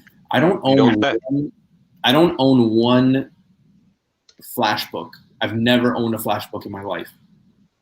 I don't think. I mean, I have a few, but I've never been a run collector of Flash. So yeah, I'm not that far behind you in terms of Flash books. I mean, I definitely have some Flash in my collection, but the hell? I don't have the hatred that Newbie clearly has for this fucking character. No. I take that back. I have the entire Flashpoint miniseries with some of those tie-ins. So yeah, no, I actually do have. There you go. Yeah. I mean, I'm gonna pick this up. Just because I've been picking up pretty much all the beginnings of these new runs for DC. I want to see where they're gonna go, so I'm checking them out. My presser, shout out, Bleecker Street Comics is saying it's a good time to buy DC Comics. It's a new world, etc. Yeah, with the Schneider thing like that, it's probably going to get a little bit more hype. I'm seeing a lot of people push that Snyder universe and things like that. So, yeah, DC is cheaper than Marvel at the time, right? I mean, to get DC keys, unless you're going after Batman 1. The DC keys are a little cheaper than Marvel. It's it's numbers. It's not me saying it. It's the market. It's you. You guys technically in the chat, me, Hyperface, we are all the market. We did take that, and yeah, that's what's going on. So, okay. Moving on to the next book, we've got Batman Catwoman #4. Wait a minute. That was a $4.99 issue, right? It wasn't even a regular $3.99. The Flash book? Yeah, I think that was a $4.99. Because it's actually like Andres M brought up a point where. Yep, it's $4.99. I think they got a higher price point now for DC books. Yeah, they do. That was the news that happened like 2 weeks ago. Remember? Yeah. Yeah, but I thought that was only going to happen in June. I didn't realize that these price points were already going to. Oh shoot, that's insane. Yep. Wow. Did DC? Yeah, I think this was a thing, like something that we talked about like 2 weeks ago or something like that. It was no, but 2 weeks ago we saw that solicits were showing books at $5.99. So we thought that $5.99 was going to be the new price point. But even $4.99 is still too much. I find it's getting ridiculous. Honestly. Yeah, I'm not paying almost $8 for a DC book. It's just no. Yeah. I mean, I'll buy it. Of course you will. Whatever. Come on, let's be real. Of course you will. It could be $5.99. You're gonna buy it. All right, so we got Batman, Catwoman, number 4. It's an okay cover. It's not a color that you see a lot of, you know, that greeny color. You don't really see it often. Is it the greatest cover? No. Is it $1,000 book? No. That's pretty much all the comments I have to make about it. I think the variant's better though. If you look at the variant for the. I hate this miniseries. Which one? The red one or the blue? I think it's the blue one. Or it could be the red. Yeah, check the blue one. Yeah, it's a Jim Lee cover. So. Yeah, it's Jim Lee cover. So yeah, that. Yeah. These new 499 all cardstock now? I doubt. I have no idea. I doubt that they're doing everything cardstock. Yeah. We'll see. All right. Man, I hate. Hold up, go back. Oh, I can't go back. Real quick. You got it. All right. Batman, Catwoman. I hate this fucking miniseries. Let me tell you why. Because it's by Tom King, and I can't stand him touching fucking Batman. And this miniseries, I don't know why. Is there anybody else that's reading this miniseries? Because I've had serious issues keeping up with what time frame they're in when I read this miniseries. And I'm curious if anybody else has had that problem, because they don't. He jumps around. It takes place across 3 different timelines, and he jumps around between them without any indication of which fucking timeline he's in or when he's jumped across them or anything else. Like it's a goddamn mess. Now, that being said, go ahead on to the next book. Sorry, man. Face, just to answer your question, I've been collecting the issues. I haven't read them yet because just for the fact that you vented about this series, like I think on issue 1 or 2, I figured let me just collect a few and I'll read them.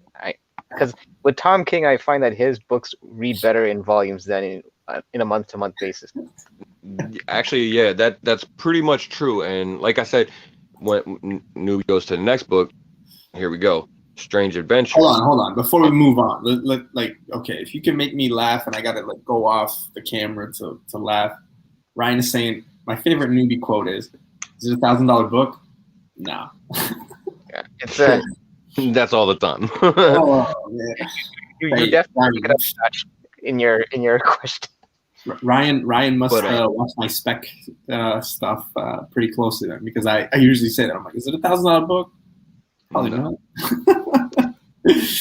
Right.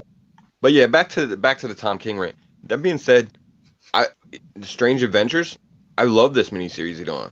You know, and honestly, I've read a lot of other stuff by Tom King. I just hate his Batman stuff. I don't like Tom King on Batman. Other than that, I've liked Tom King's stuff. I actually liked Tom King's Batman run pre-wedding. Like leading up to the wedding, I thought I was actually enjoying it. I found that things kind of went. Parts. His whole, yeah, but his whole City of Bane thing, that was a complete letdown, because I was thinking, okay, things might turn around when he does a City of Bane, and that was a disappointment for me as well. So I'm with you on that part. Big shout outs to VK on comics. Big shout outs to him. Yeah, like his work on Mr. Miracle and Vision and everything like that has been great. So Strange Adventures is really good. Yeah, I'm not as much of a fan of him on Batman. What did you? I haven't read this yet, but what did you think of his Rorschach run so far? I don't hate it. So okay. I want to reserve judgment on it until it's all finished, because it could still be fucked up. So. Really quickly, we got Chapter 9, Strange Adventures, Chapter 9, Issue 9. I'm not grabbing this. I'll be honest. I don't even have any information about this book. I can't even say it's a nice cover.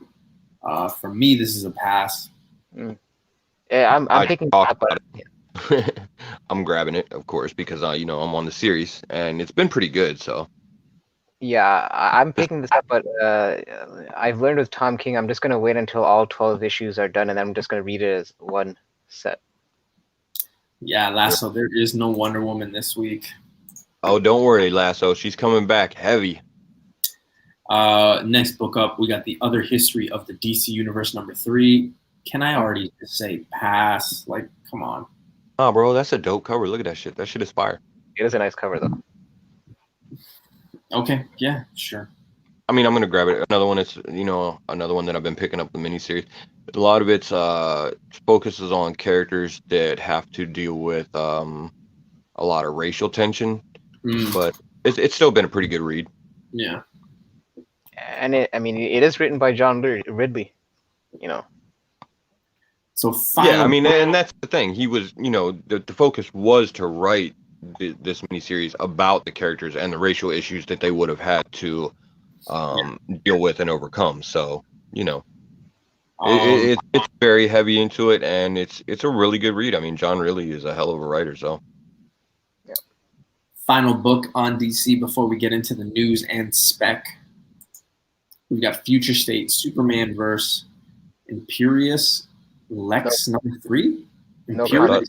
Future State was over, so this is like the holdover from Future State. Yeah. Oh, you know what? I know somebody that's going to be pissed, and that's going to be Roger from 3 Men in the Basement, because now he's going to have to go back and do his Future State reviews. So I should DM him and tell him like he missed. Yeah, I'm going to message him too. Be like, hey man, there's another Future State book. We should both message him, and he's going to be like, oh my gosh, all these people are bombarding me to review this. Now I have to review. Yeah, it. let's do it at the end of the show. Let's do it at the end of the show. So that's it for DC Spec. So yeah, now we get to talk about news and spec. Let me just get my news stuff ready. Spec or news? Do you guys have any news that you guys want to talk about? Well, listen. We got all kinds of news that we want to talk about. I think you guys already know the big one, Marvel leaving Diamond, right? Yes. Okay, let's start there. Who wants to start that off? Let's start there. Yeah, so listen, so as of October, Marvel will be severing its ties with Diamond, and they'll be going to It's called Penguin House Publishing, right? Yeah. Yeah, I believe so. Yeah, so Penguin House Publishing will be their new distributor. Now, the thing is, Diamond can still order books from Marvel, but they'll now be acting as a middleman, so they won't be their direct distributor. So what that means is retailers can still go through Diamond to get their Marvel books, but what's inevitably going to happen is because they're the middleman, they're going to buy directly from Penguin's house, and that's probably going to have a higher price point when retailers are getting it from Diamond, which will transfer onto the customer. So yeah, it doesn't make a lot of sense for Diamond to be involved for most of these. I think at this point, it's sounding like retailers might be better off and possibly able to just order through Penguin House themselves. So what the fuck do they need or want Diamond for?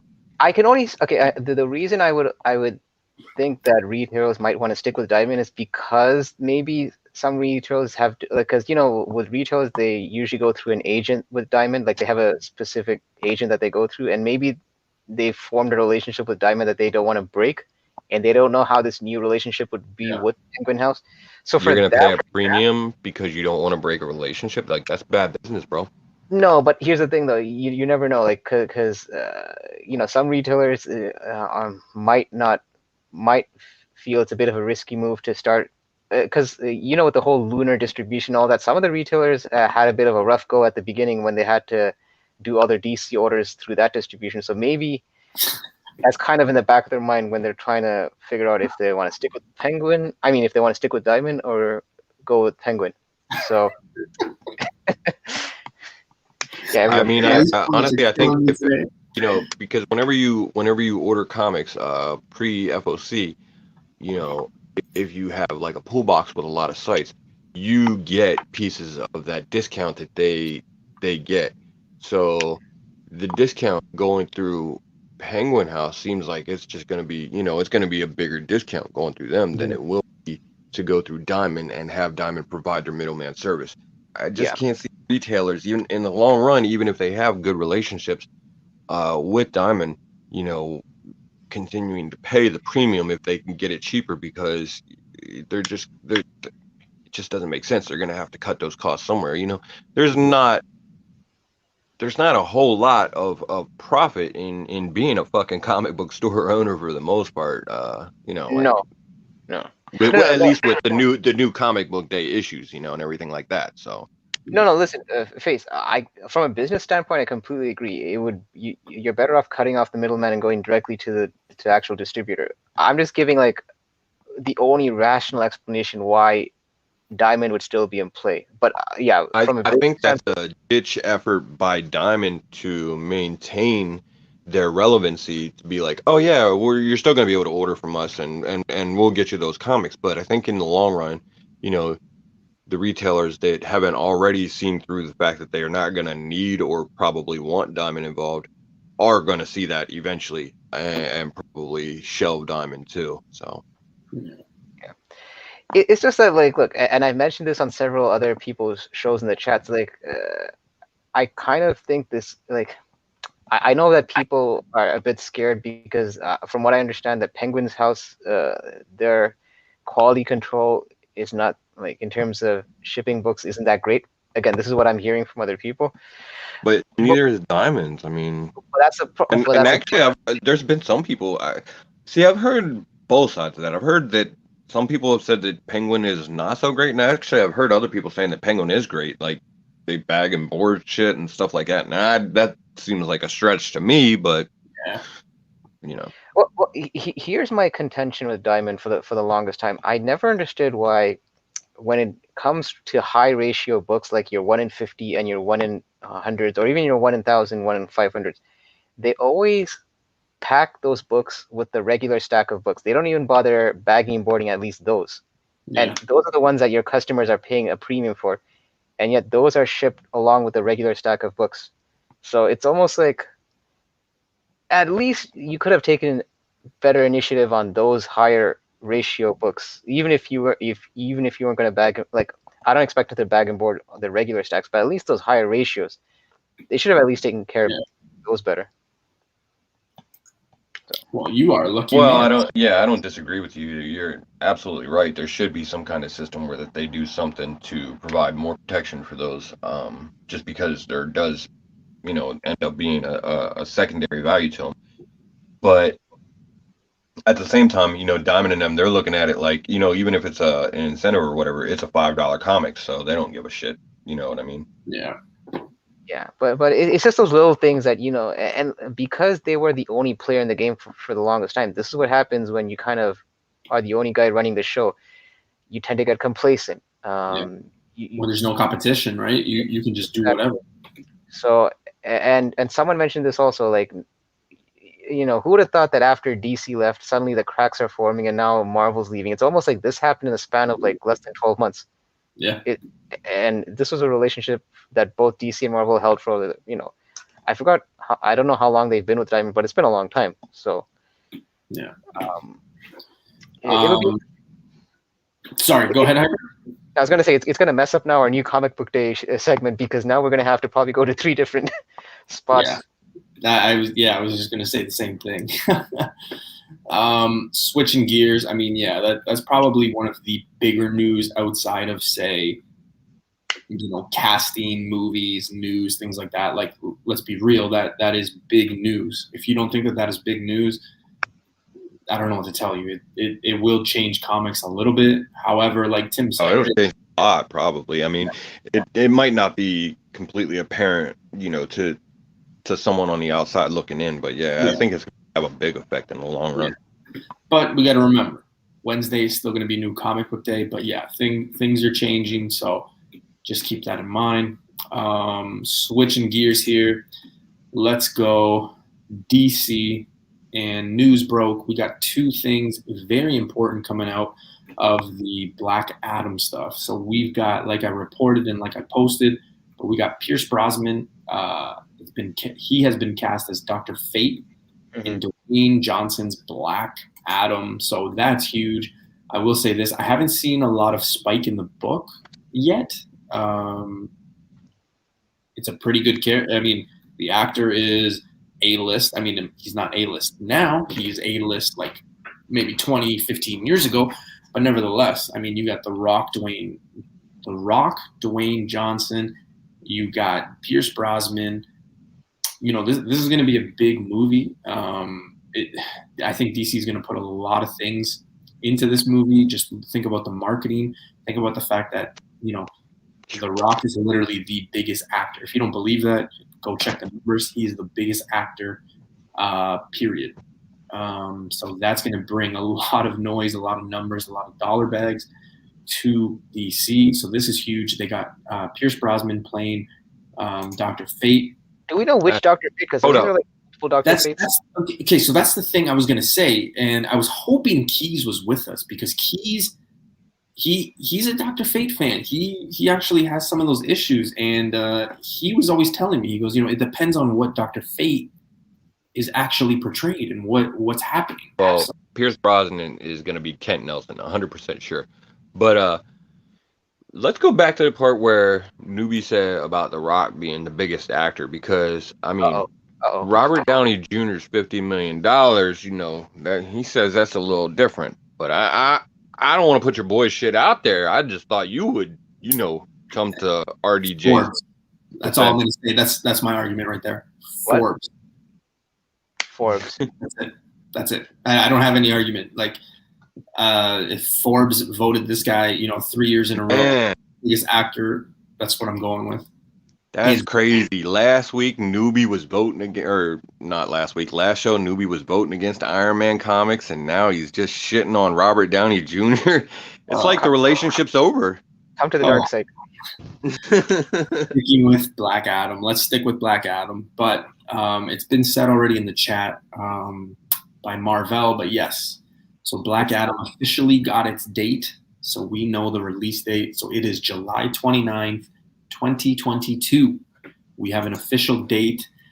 I'm going to be realistic. I think that they're just basically saying 2022 because realistically, I don't think that they're seeing all these, their counterparts, not in comics, but just in movies in general, kind of pushing, delaying. I think it was just a smart move on their part just to be like, you know what, we're going to go 2022. Hopefully things are calmed down. Hopefully the vaccines and all that jazz, blah, blah, blah, blah, is taken care of. But yeah, 2022, July 29th, we're going to get the Black Adam. So, and he's saying it's Kent Nelson. Kent Nelson? Okay. Nigel, what's going on, man? Desired Comics. Ryan is saying, I can't take anything The Rock does seriously. It's tough. It's tough. I will say that. It's tough. But me saying he's the biggest actor is not just my opinion. It's what Forbes says. He's the highest paid actor. He's everywhere. He's Mr. Hollywood. He's the thing right now. So it is what it is. Me personally, I will say this, though. I will say that Black Adam, I think it'll be a success. I think it'll put credibility to DC and all that stuff. So, we'll see. We'll see. And listen, in terms of The Rock, I think he's improved greatly since he started acting probably almost like a decade ago. Right here. Sorry, Hyper, before I cut you off. That's exactly why. He is guaranteed green light. Any idea he has, option, green light, it's good, it's golden, it's done. Well, that was Newbie. Yo. Robert Downey Jr. called. He said, "Fuck you." Okay. Tell him to call me. Man, that's crazy. He's all types of mad. You just disrespecting him. All right. He can join the list. He can join the line. That's fine. I'm just going by the numbers. Numbers don't lie. Just like one of my favorite athletes of all time. Men lie, women lie. Numbers don't lie. The Rock is by miles the hottest and the highest paid actor by miles. Man or woman, he is. Here's the thing.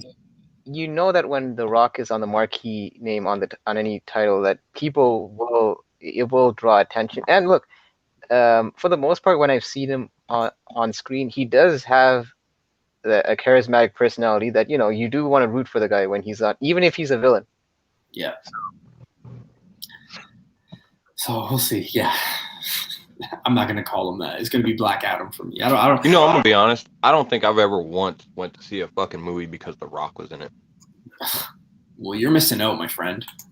He's a favorite on my Netflix. I mean, I've seen plenty of movies with The Rock in it. That's just not a reason that I've went and seen the fucking movie.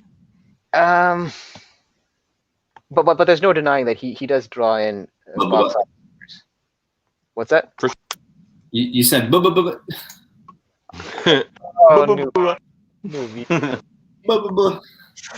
I give this segment 3 chewies.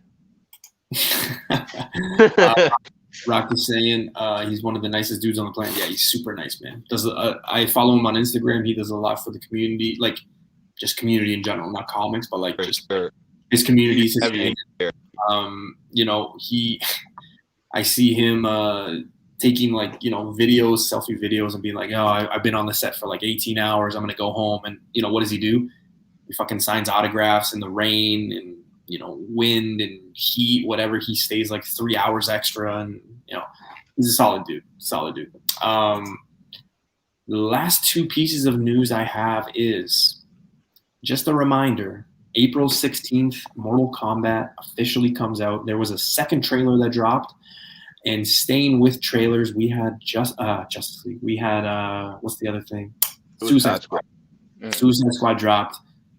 That shit looked fire. Was it though? Was it really? That shit looked hilarious. Okay, yeah. You know what? I'm not even gonna say anything about it. Like that. You guys can talk about it. I don't know. James Gunn. It's James Gunn. I'll be honest, I still haven't seen, because I'm usually one of those guys that doesn't like to watch a trailer just because I just find, especially so far into a release, just because it's almost like a tease because we're not getting it. But I might end up just watching it now just out of curiosity. I'm really excited for the Suicide Squad because I'm hoping that, you know, the success that James Gunn had with Guardians of the Galaxy translates over to the Suicide Squad, and it'll be fucking awesome. And the trailer looks like it's gonna be in that vein. So hopefully when it's all put together, it'll be successful. But Face, just keep in mind, a director is only as good as the leash, however long the leash that the studio gives them. Because with Marvel, you know, James Gunn had a bit more of a bigger playground to play in, like a bigger sandbox. We're just fucking Polka Dot Man and Ratcatcher and shit like that. So I feel like James Gunn's got a pretty good lead thing. I hope so. I would hope that with his track record, that, you know, Warner, you know, those guys, they do kind of give him a bit more of a freer reign with the movie. But you know, that's my hope. We'll see. But alert! Ultra Maximus alert! What is going on, brother? What is going on?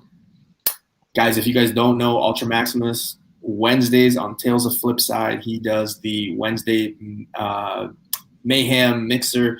He talks about New Comic Book Day, everything that's going on. He's got Spec. When it comes to Spec, I am the grasshopper. He is the man. So if you're not following, you have no excuse not to follow right now. Go hit up Ultra Maximus for sure. And no, I can see is Pete Davidson is not playing Polka Dot Man. He's playing Black something. I forgot the character's name. Shoot, what is his name? He has his first appearance in Booster Gold #1.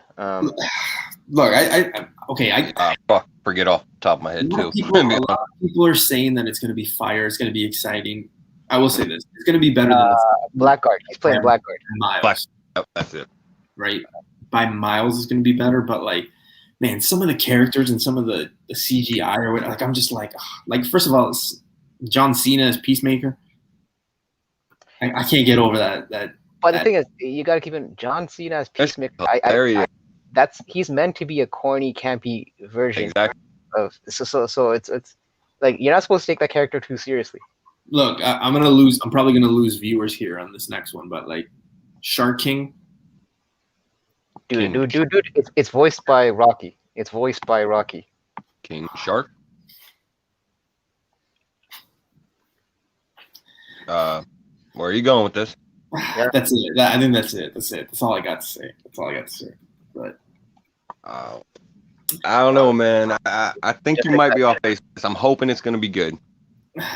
King Shark looks pretty fucking hilarious. I'm trying to keep an optimistic view as well for the movie, but I'm not holding my breath either at the same time. I'm kind of going in with, I don't want to say low expectations, but you know, it's just that you have to. It's DC. You have to go in with low expectations. That's my only thing. Like I know people are saying that James Gunn is the director, and you know, it'll be fine. I agree, but like I said, it also, the studio that's behind him has to put all their backing behind him. That's my only thing. Man, you're acting like they haven't made a good movie. They've made good movies. They just haven't done it consistently. Well, exactly. So it's not like they have the Name three. Name three. No. I mean, look, Shazam. Aquaman, Wonder Woman. Shazam was good, and yeah, Wonder Woman. Which Wonder Woman? One or two? The first one. Okay, just test it. Hey, I just want to know. Just want to know. The second one was fucking garbage. Look, here's the thing, and I've said this from pretty much all angles of the DC stuff. When it comes to DC, I want to go in with low expectations just because I've gone in with high expectations and been just let down so many times that I think it's just better to just go with an open mind, low expectations, and just see where it takes you. So. I will say though that I do agree with MVS. King Shark could actually gain a good fan base from this movie, so you might want to look at that Superboy issue where he makes his first appearance. What is that? Superboy 9, right? I believe so. I believe so. Yeah, and Ultra Maximus hit the nail right on the head right there. That King Shark maybe look campy and all that and everything, but it's meant to be that way because the fucking version on Harley is hilarious. And people love that version of him, and they want to kind of grab onto that. So, yeah, it makes sense that they would go that route. Mm-hmm. King Shark's probably going to be the fucking hit from this movie. Yeah, it's almost like it's going to be like the same situation with Groot from Guardians of the Galaxy, I find. Right. God. Jesus. And who plays Groot? Vin Diesel. Vin Diesel, the man who lives... About the same acting range as Sly Stallone. Hold on. Sly Stallone actually got nominated for an Academy Award. People sometimes forget that. Rocky won. Yeah, so. Rocky won. Fair enough. But you can't argue with the fact that the most famous line in human history is, I don't have friends. You better not say I am Iron Man. Okay, good. Or his other line that's really famous is, I live my life a quarter mile at a time. Like those two are his most famous line. I am Groot. Yeah, I get douche chills when he says that sometimes. Yeah. All right. Well, let's get into it. Let's get into Spec of the Week. I hope Sam is still in here because I love when he puts the prices up.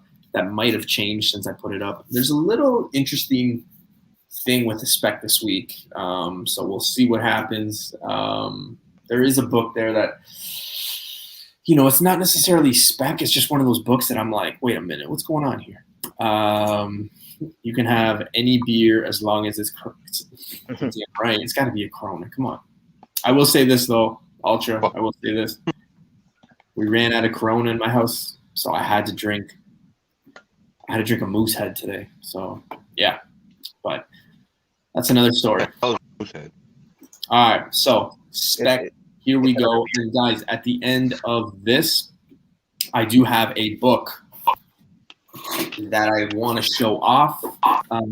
So hopefully you guys tune in for that. So as soon as we're done with Spec, we'll do that. And then you guys are free of Newbie and the boys because we won't take up any more time of your time. But here we go. We're going to get into it. Newbie Spec of the week. Here we go. Oh, wait a minute. What's going on here? Hold on. This is the Spec from last week. Hold on a sec. I was going to say, it's so nice Newbie has to say everything twice. Here we go. Avengers 221. Okay. What's the importance? Well, She-Hulk joins the Avengers. If I told you guys what I was talking about, everybody is kind of on Captain America, Falcon, Winter Soldier. I don't even know why we're on Captain America because it's Falcon and Winter Soldier. Then, if you're kind of ahead of the game, you're already done your homework on Black Widow. You've already done your homework on Loki. I don't know if there's too many people that have done their homework on, say, Moon Knight, She-Hulk. So I just want to put some books out there that might, kind of, if you're not looking for them, maybe you're going to be looking for them. But we got She-Hulk joining the Avengers. Remember at the end of WandaVision, I don't even know what I said that for. Hold on a sec. Oh. No, nothing's coming to me. I can't remember why I put that. I was wondering what that was about too. Yeah, I can't remember why I put that, so maybe it'll come back to me. I was going to tell you, Newbie, that was a Skrull Monica was talking to, not She-Hulk. Maybe that's what you thought. No. The ball faction didn't give it away? No, there was something else. It'll come back to me. Okay. But anyway, so the important part of this is the fact that, she joins the Avengers. I think that's what it is. Bingo. Hyper, thank you. So at the end of WandaVision, it seems like Spectrum will join the Avengers. I think there was a little rumor or a little noise that, okay, you know what, maybe she's going to be in the Avengers. Maybe she's going to join it. Who knows what could happen at the end of, say, She-Hulk, what could happen at the end of these shows. So this isn't a bad book to maybe grab. It's not a panel book, but we do have all the faces of those characters. The raw copies are selling anywhere between $1 and I think the highest one I saw was $17. Sam, if you're in here, you might give me a different price. But yeah, it's not a bad pickup. And we also don't know what's going on with these characters. So the fact that maybe she could join the Avengers, maybe she could be a recast in some of the other the other shows, like say whatever happens with Daredevil, whatever happens with Spidey, Hulk himself, things like that. Those are things to kind of be on the lookout for. But the fact, here's the key. This is the issue where she joins the Avengers. So that's very key. Sorry, I was just laughing at Dr. Lovebox's comment. This one? Yeah. Remember at the end of yeah. I had a brain fart, so. Typical, right? No one's got anything to say about this book? I can move on? Yeah, no. I was waiting on Hyper to go. I didn't go. No, sorry. I thought you were gonna continue, but no, dude, it's actually a nice, smart pick because it is a book that's kind of under the radar, and I mean, who's to say that she might not join the Avengers after the end of her little, not a miniseries, but her first season. And yeah, man, it's a cheap buy-in if anything. So if this heats up, it's not a bad pickup. Yeah, it's a nice little minor key to throw in your collection there. It's not like a huge book or anything. It's just a character joining a team, but at the same time, for that low ass price point, why not grab it? And the cover's pretty cool. So probably a pain in the ass, high grade though. Yeah, with the all red, yeah. Well, not all red, but yeah. I like the cover, yeah. The red. I like the cover too. It's just I think 9/8 would be a little tougher to come by. Let's see here. Sorry, I thought I did this a little differently. I had different books in, so I must have not saved them. I moved some stuff around. Okay. But yeah, okay. I guess it's not going to be working the way I wanted it to, so we'll just go with the punches here. So second book. Yeah, we'll make it work. Second book on Newbie Spec of the Week is, you might see a theme here. As soon as it clicks. We might see nothing. Is it Frozen? Oh, okay.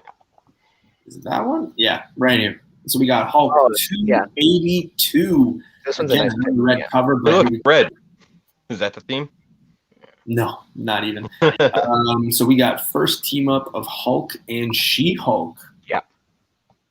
I think you're kind of crazy if you don't think that this would ever happen. Whether he shows up in the show, whether she shows up in a movie that he's in, they got to do this. At some point, they have to. No, he is showing up. Mark Ruffalo is showing up in the She-Hulk show. Perfect. So there we go. Hyper confirmed. Stack this book up. This will be $1,000 book. Oh, God. Vote of confidence right there. No, I'm just kidding. But yeah, so this is the first. That's all you. This is the first team up of Hulk and She-Hulk. This is the first time they fight. Low grades are selling between $10 and $25, and a 9.4 restored sold for $45 Canadian. Sam might find some other CGC. Sam, if you could pull up a CGC, if you find it, let me know, brother. That's the only one that I could find. But again, this isn't dollar bins. This isn't back issue bins. This is literally out there if you are looking. Is he in the chat? Sam, yeah. Yeah, he's in. Okay, all right. Out of time for Ultra. Yeah, this is again, the red cover I think makes it a little bit of a pain in the ass to probably find in high grade, but another cool issue to have in your collection for a pretty low price point. Getting to have Hulk and She-Hulk team up first time, and you get their first fight, which you just know that, like you said, man, you have to have something of that sort in the series. Like you hope it's gonna be there. So You would think so, especially, I mean, if Mark Ruffalo is confirmed to appear on the show. I mean, again, it might not, maybe they might not team up right away, because we do know that apparently the show is going to be more of a comedy, like a courtroom drama kind of thing.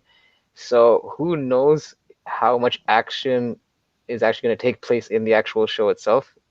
Because we know that there was like that Marvel Now miniseries that came out, what is it, like almost like a decade ago, where the whole miniseries played out where she was defending Steve Rogers and other characters in the courtroom, and there was barely any action in that series. So who knows if that's the route that Disney chooses with this series. But like I said, this seems like a team up that people would want to see. Yeah, 100%. Now, whether it's Hulk or Professor Hulk, I am under the impression that we're going to see Professor Hulk throughout the whole thing, throughout his entirety. So it is going to be interesting to see how it happens. But I think this is something that can definitely happen. And again, if you can find a raw copy for $10, it happens. I mean, look at what the community does. If She-Hulk is a thing, if she has a long-lasting impression, your $10 just turned into 30, 40. And yeah, it's small money, but guess what? You got in way more than you wanted. So can't go wrong with that. Sam is also saying that he found a 9.6 selling newsstand for $289. So it's not bad at all. Yeah, but then this is a 60 center, right? Yeah. So I'm sure newsstands were a lot more prevalent during that time, as opposed to they were, but again, they were more prevalent, but still finding them in that good condition is hard to do because it's just the conditions that they were kept in. So yeah, there was more of them out there, but still there is a little bit of relevancy to the whole newsstand thing in just regards of condition and how they were kept. So Dan is saying, I think Professor Hulk will revert back to original Hulk as he did in the comics. And then Empire Comics is saying the lowest price on eBay is in the 30s. Yeah. That's American for that. These prices are Canadian, so just keep that in mind, guys. The prices I got are Canadian. And yeah, I do agree with Dan that I don't think Professor Hulk is going to be a gimmick that's going to last very long. I think that was just a vehicle done for Endgame, and I think eventually he will revert back to the original Hulk. Yeah. I think it just depends on how much they want to use him, to be honest. Like if he's just going to be a one-off and having appearances here and there, they'll probably stick with Professor Hulk route. But if they're going to, have him as like a supporting character or maybe eventually do his own series or movie, you're probably going to see some different aspects of the Hulk get thrown in there. And hopefully they will go that route. Like, fucking give us an Immortal Hulk series, please. Do you think we'll ever see Joe Fixit? I would love to. Brick is saying all 65 of you in the chat gobbled those up already. Jesus. Right? Just remember, guys, we never tell anybody, buy at your own risk. We're not telling anybody to stock up, stack, nothing. We're just giving you some information that we believe, in this case, that Newbie believes, Newbie's opinion, things like that. But buy at your own risk. It's kind of like in gambling, right? Stay in your limit, play within it, Except when I say something, that's when you suddenly say that, oh yeah, Hyper's telling you guys to stack 1,000 of these. 100%, man, 100%. So we got to blame as much on you as we can, Hyper. Comic Vet, what's going on, man? Support the Canadians. Thank you. Okay, moving on to Newbie Spec of the Week, book number 3. There could be a theme. Red covers. If it ever turned, I don't know why it's not turning. Suspense value. Okay, there we go. There we go. Hey, that's not red. She-Hulk number 3, anniversary issue. Do you guys know what this is a knockoff of? Iron Man issue 100, right? Of course. Everybody wants to knock him out. Iron Man, man. Come on, let's be real. Okay. Oh, so we got a few first appearances. We got first appearance of Southpaw. We got first appearance of Mr. Ouroboros and Dr. Ouroboros. Parados. Clones of TVA. Where did we see TVA? Good question. Isn't Loki doing something with them motherfuckers? Interesting. Did you guys script this before the show? No, not at all. We might have practiced it a little bit. It's like a little skit going on between the two of you. So that whole TVA part. Here's the thing, and Ryan, if you're in here, get ready. But is this $1,000 book? Not a chance. Not a chance. But here's the thing: if you can find this book for like $5, it gets some heat. People start talking. Oh my God, She-Hulk. It's a $20 book, $25 book, easily. That's why sometimes we get into the spec to make a bit of money to flip it. Who's to say? If the market stays the way it is, it's a $30 book, possibly. 100% it could be. You don't know. It depends on the popularity of She-Hulk and those first appearances. But of course, it could be. Raw copies, though, they're hard to come by. I didn't see any on eBay. However, when talking to other dealers or other collectors, I know that some people had told me and confirmed with me that they have picked up some of these in dollar bins. So they're out there.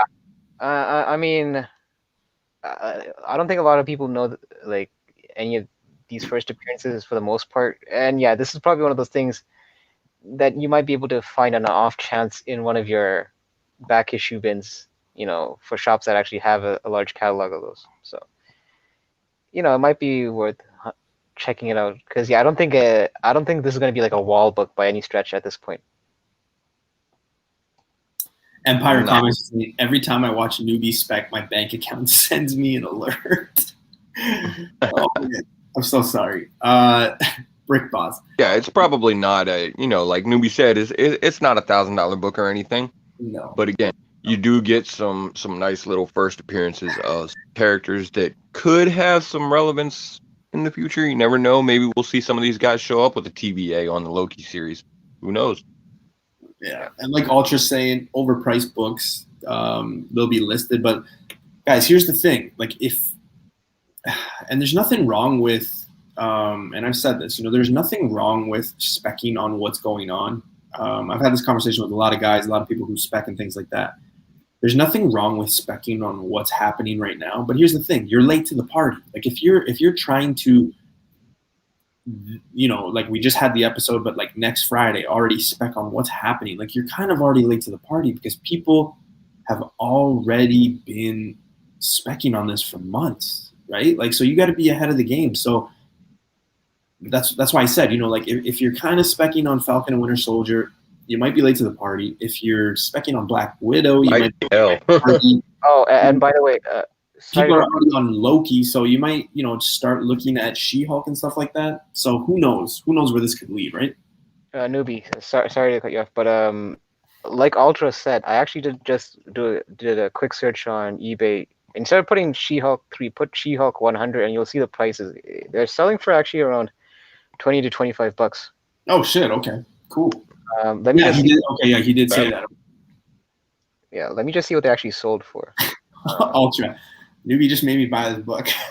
Yeah, it's actually selling for like last sold for like $20, actually like last week. So there you go. It's something, sometimes we just got to look ahead, right? It's hard sometimes when we have something put in our face like Winter Soldier. Not like it's a bad thing, right? I'm loving the Winter Soldier, I'm loving the Falcon, but like when you talk to people who spec or, like who want to invest in books and things like that, let's be real. You gotta stay ahead. So you have to look ahead, right? Like, and that's why I say, if you're trying to spec on Winter Soldier stuff, you might be late to the party. If you want to spec on Black Widow, you might be late to the party. You might just be getting to the party with Loki, but you're sure as hell super early if you're specking on She-Hulk, because I guarantee you come look at some of the She-Hulk books that I talk about, or anybody will spec on. I'm telling you right now, they're, if not double, the way this market is going, the way we are in this community, I guarantee it. Yeah. It's Ultra. Look again 2 minutes ago. $20 plus shipping. That was me. No. Drunken sharks feel. That's the cheapest one. That's the cheapest one. Ultra's on the other side of the coin for once. Yeah, Hey, I'm flattered and humbled, man. All right. Newbie I'm just glad I had this one already and don't have to fucking compete with Ultra. Yeah, I've seen this one before too. I've really seen, because I remember picking it up being like, "Want to be Iron Man," and then just put it back. So You would be. I know what's out there. Newbie Spec of the Week, book number 4. Ooh, it's not She-Hulk. You guys are probably surprised. It's not red either. What the hell? Wait, what'd you say? I said it's not red either. It doesn't fit any fucking thing. Oh yeah, I thought you said not right. I was like, wait, what? Come on. So we got Dark Avengers number 1, first appearance of the Dark Avengers. Who's in it? So we got Norman Osborn, Marvel Boy, Dakin, Mr. Virus himself, Bullseye, and Moonstone. Mention of the organization Hammer, which is run by Norman Osborn to replace S.H.I.E.L.D. Last CGC sold was a 9.2 for $36 Canadian. Again, I made this like a week and a half ago, 2 weeks ago, so some of the numbers might be a little different.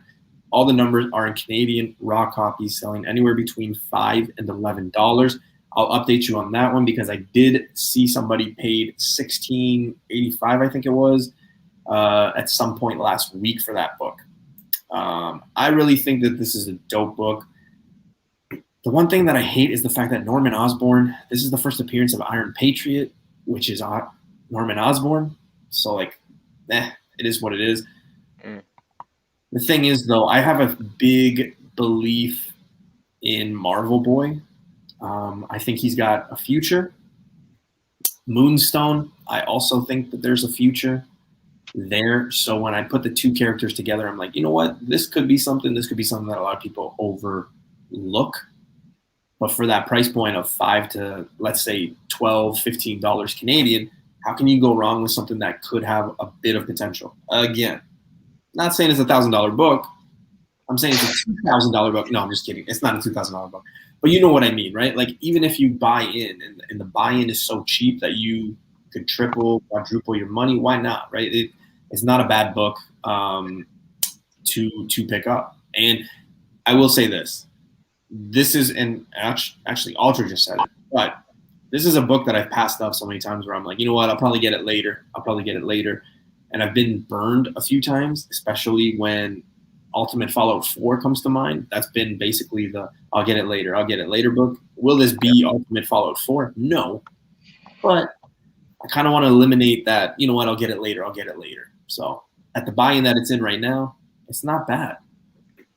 And the thing is, just like with Thunderbolts, you might not see the exact same, if ever this Dark Avengers kind of team to show. You might not get the same roster. They, especially with the Norman Osborn, I kind of feel it's a bit of a wild card on this.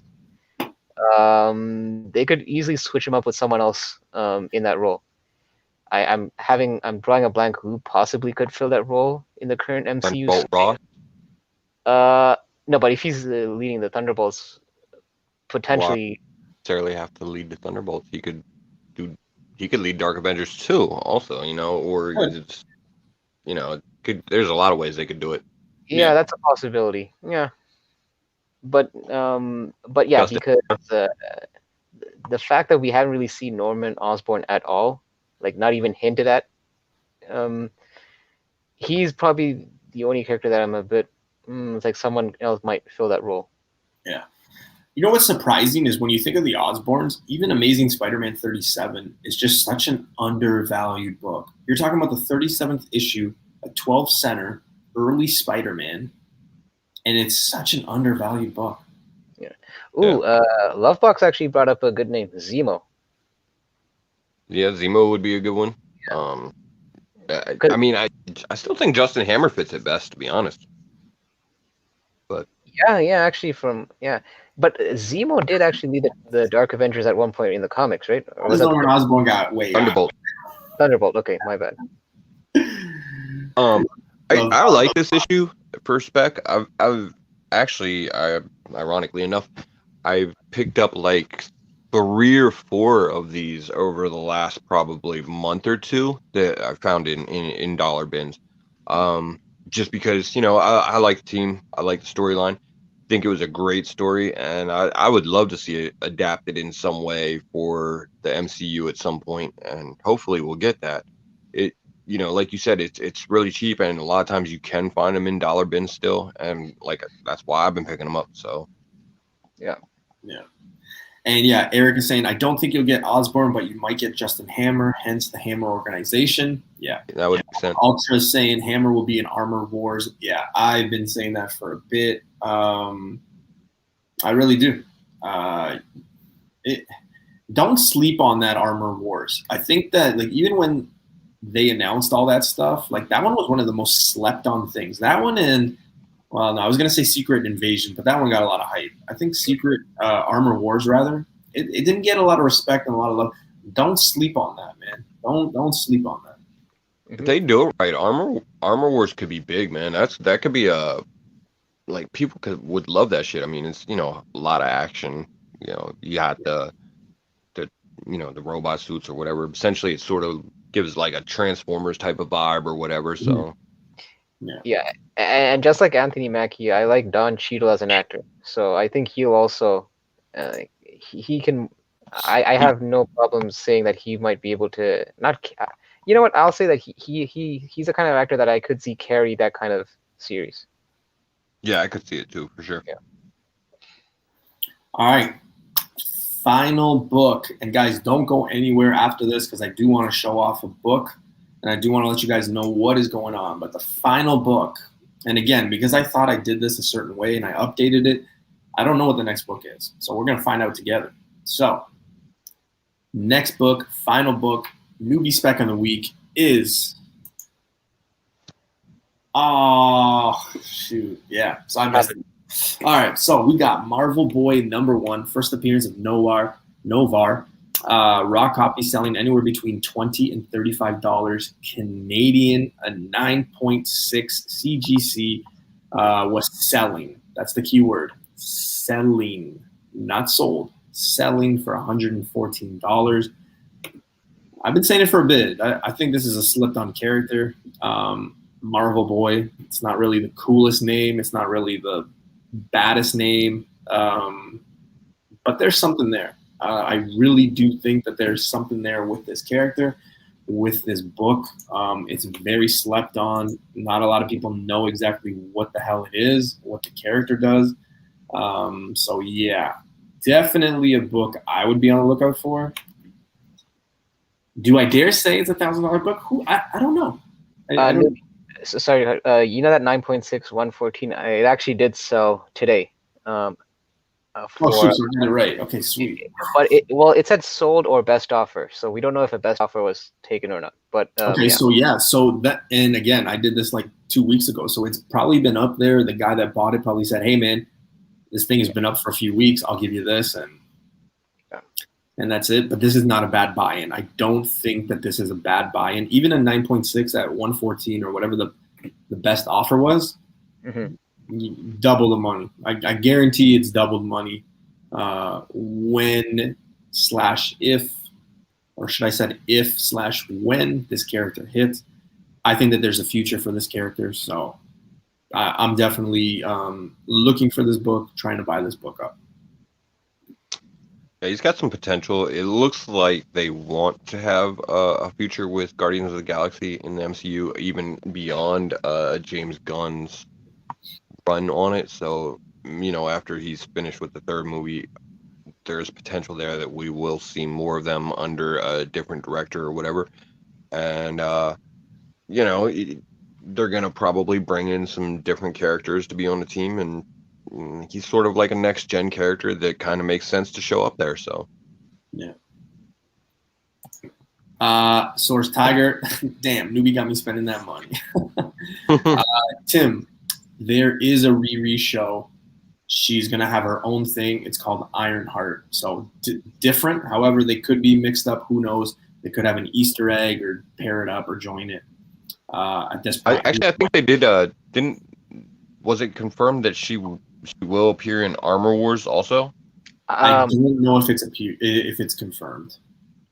Oh, okay. I thought that she was getting her own show, but now I have to. Now you guys are making me second guess. I don't know if it's confirmed. So, okay. So that is our show. I got a book to show off, but before we show it off, let's get down to some announcements. Okay, 2,000 subscriber giveaway will be announced shortly. I'm just getting all the prizes and everything ready. I say prizes and, watch it just be like a newbie t-shirt or something. No, I'm just getting all the prizes. I'm just trying to connect with a few people. So that video is going to come out shortly. I do have a video coming out Wednesday, but I'll talk about that more on Tuesday. Tuesday, we're going to be back at it. Team Nerd Herd is actually crashing the party. They're going to be joining us for the hottest comics of March, and that'll take place on Tuesday at 9:30 p.m. Eastern, so make sure you guys go tune into that.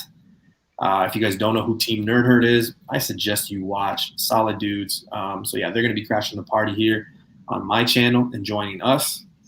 Hyper, what do you got coming on your channel? Instagram, whatever you got coming on. Let's hear it. All right. Well, follow me on my IG. It's hyper.combo.comics. My link to my YouTube channel is there. I feel like a broken record when I keep saying this, but I only have 2 videos on so far. We'll continue. We'll try to get some more content, hopefully.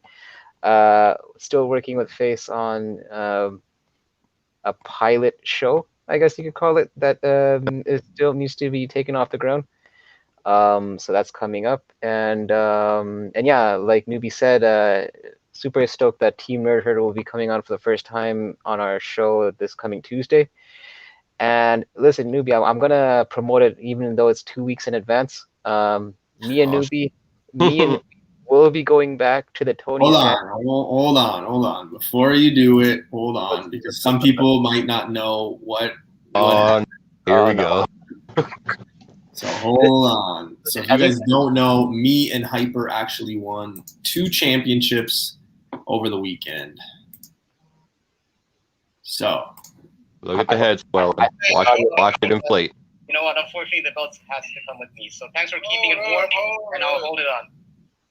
So there's your television champion, people. The ultimate opportunist just struck, people. You've seen it here live on the hunt. People. He came in, he did what he cashed in. You can't win. Newbie. Broke ass briefcase. Bro. Yeah, bro. You are the Hunt World Heavyweight Champion for the first time. Yeah. Neither one of y'all motherfuckers had the decency to go out and buy a fake ass belt just to hold on to in case you won. You know what? You know what the funny thing is? After that show, one of my homies hit me up. Is like, "Hey, dude, I got a fake belt. You want me to pass it to you? Just for right?" I'm like, of "Yeah, course." He's like, yeah, but I just gotta let you know that's it's a foam belt. Like, even better. It looks even more tacky on me. So perfect. Right.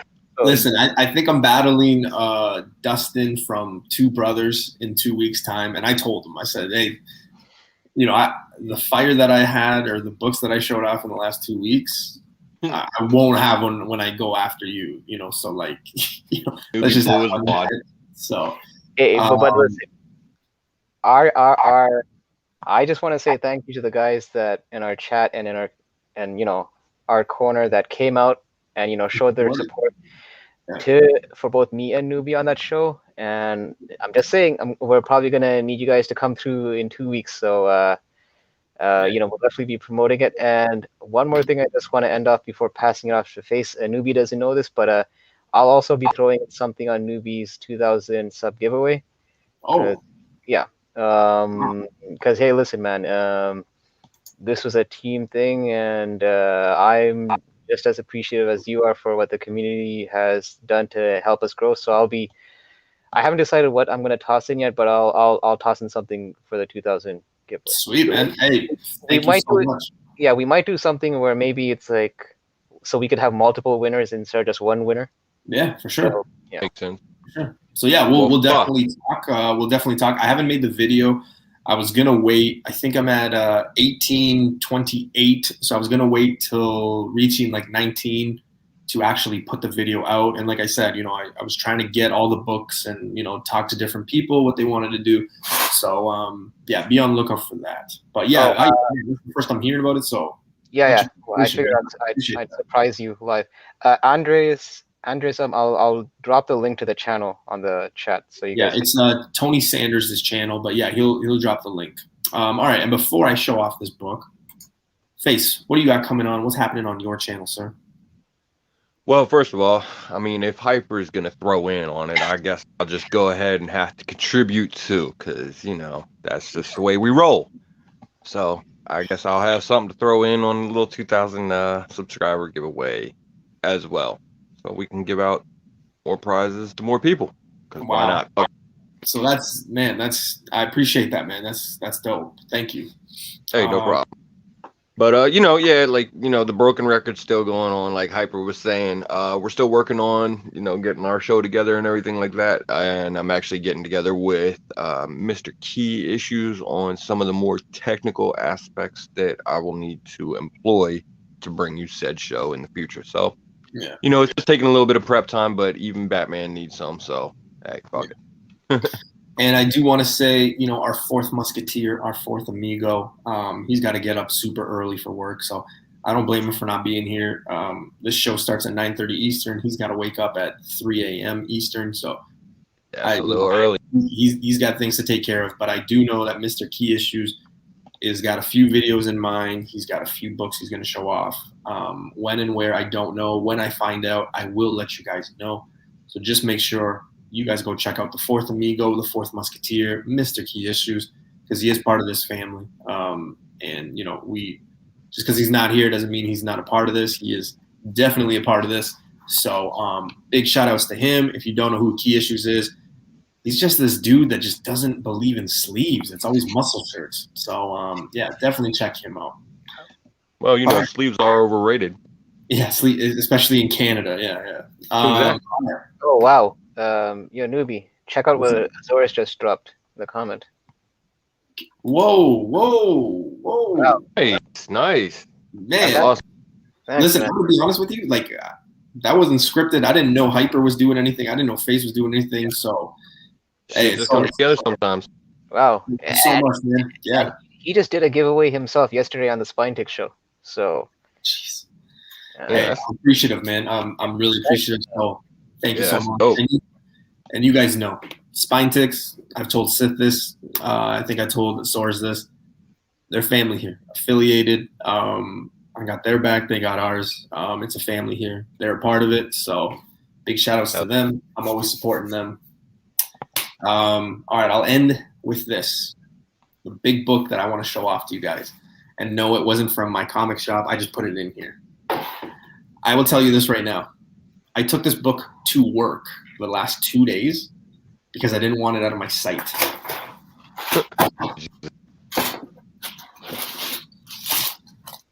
Y'all ready? The slab? Toilet paper. Man, the second appearance. But we already saw this book. I thought you said it was an ASM book that you're gonna bust out. I didn't see that. No, Reno said. I think it was Reno. So it was like, you got an ASM book? No. It's funny. Like, you would think that my reaction would be much bigger than it is now. It's only because I've already seen this book. But yeah, man, kudos. 2.0. Yeah. That's a nice book, bro. That's definitely a nice book. You know, what's this book? Starting bid is $35,000. Man, I got about 350. No, I'm just kidding. This is not for sale. But yeah, I was able to work out a deal. The guy that sold me the giant size X-Men, he lowered his price a bit and messaged me. So I was like, let's talk. I threw in some books, got the price even lower. So yeah, I got this in my collection now. Like I said, I haven't let this thing out of my sight. This thing has come to work with me 2 days in a row now because I just refuse to let it out of my sight. So, and we've had this discussion before, but lately you've been picking up all these fire books. You may want to start getting that shit insured or putting it in a safe location. Yeah, that's what the girlfriend told me. Right. Now I will say this too. I always promote the guy. I always talk very highly of him. But Bleecker Street Comics, my presser, he presses, he cleans. He did my Thor 165. He did an Amazing Spider-Man 129. He will be pressing and cleaning this for me. That is how much faith I have in the guy. He does a lot of really good work.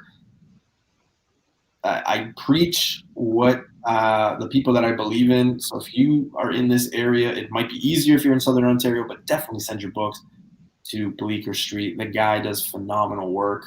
So I'm hoping to get this 7.5. It's a little dirty, I will say that. It is a little dirty, but I'm still happy with a 7. If it comes back a 7, Hey, listen, man. A book like this, a 0.5 grade difference can be a difference of a couple of hundreds or thousands. So yeah. Well, somebody had told me that the difference would be like 800 to like 1,000 in a point out. But I trust. Hey, Bleecker does a lot of great stuff, man. I don't even know why I say Bleecker. It's Jay. Jay's a solid dude, really good dude. He,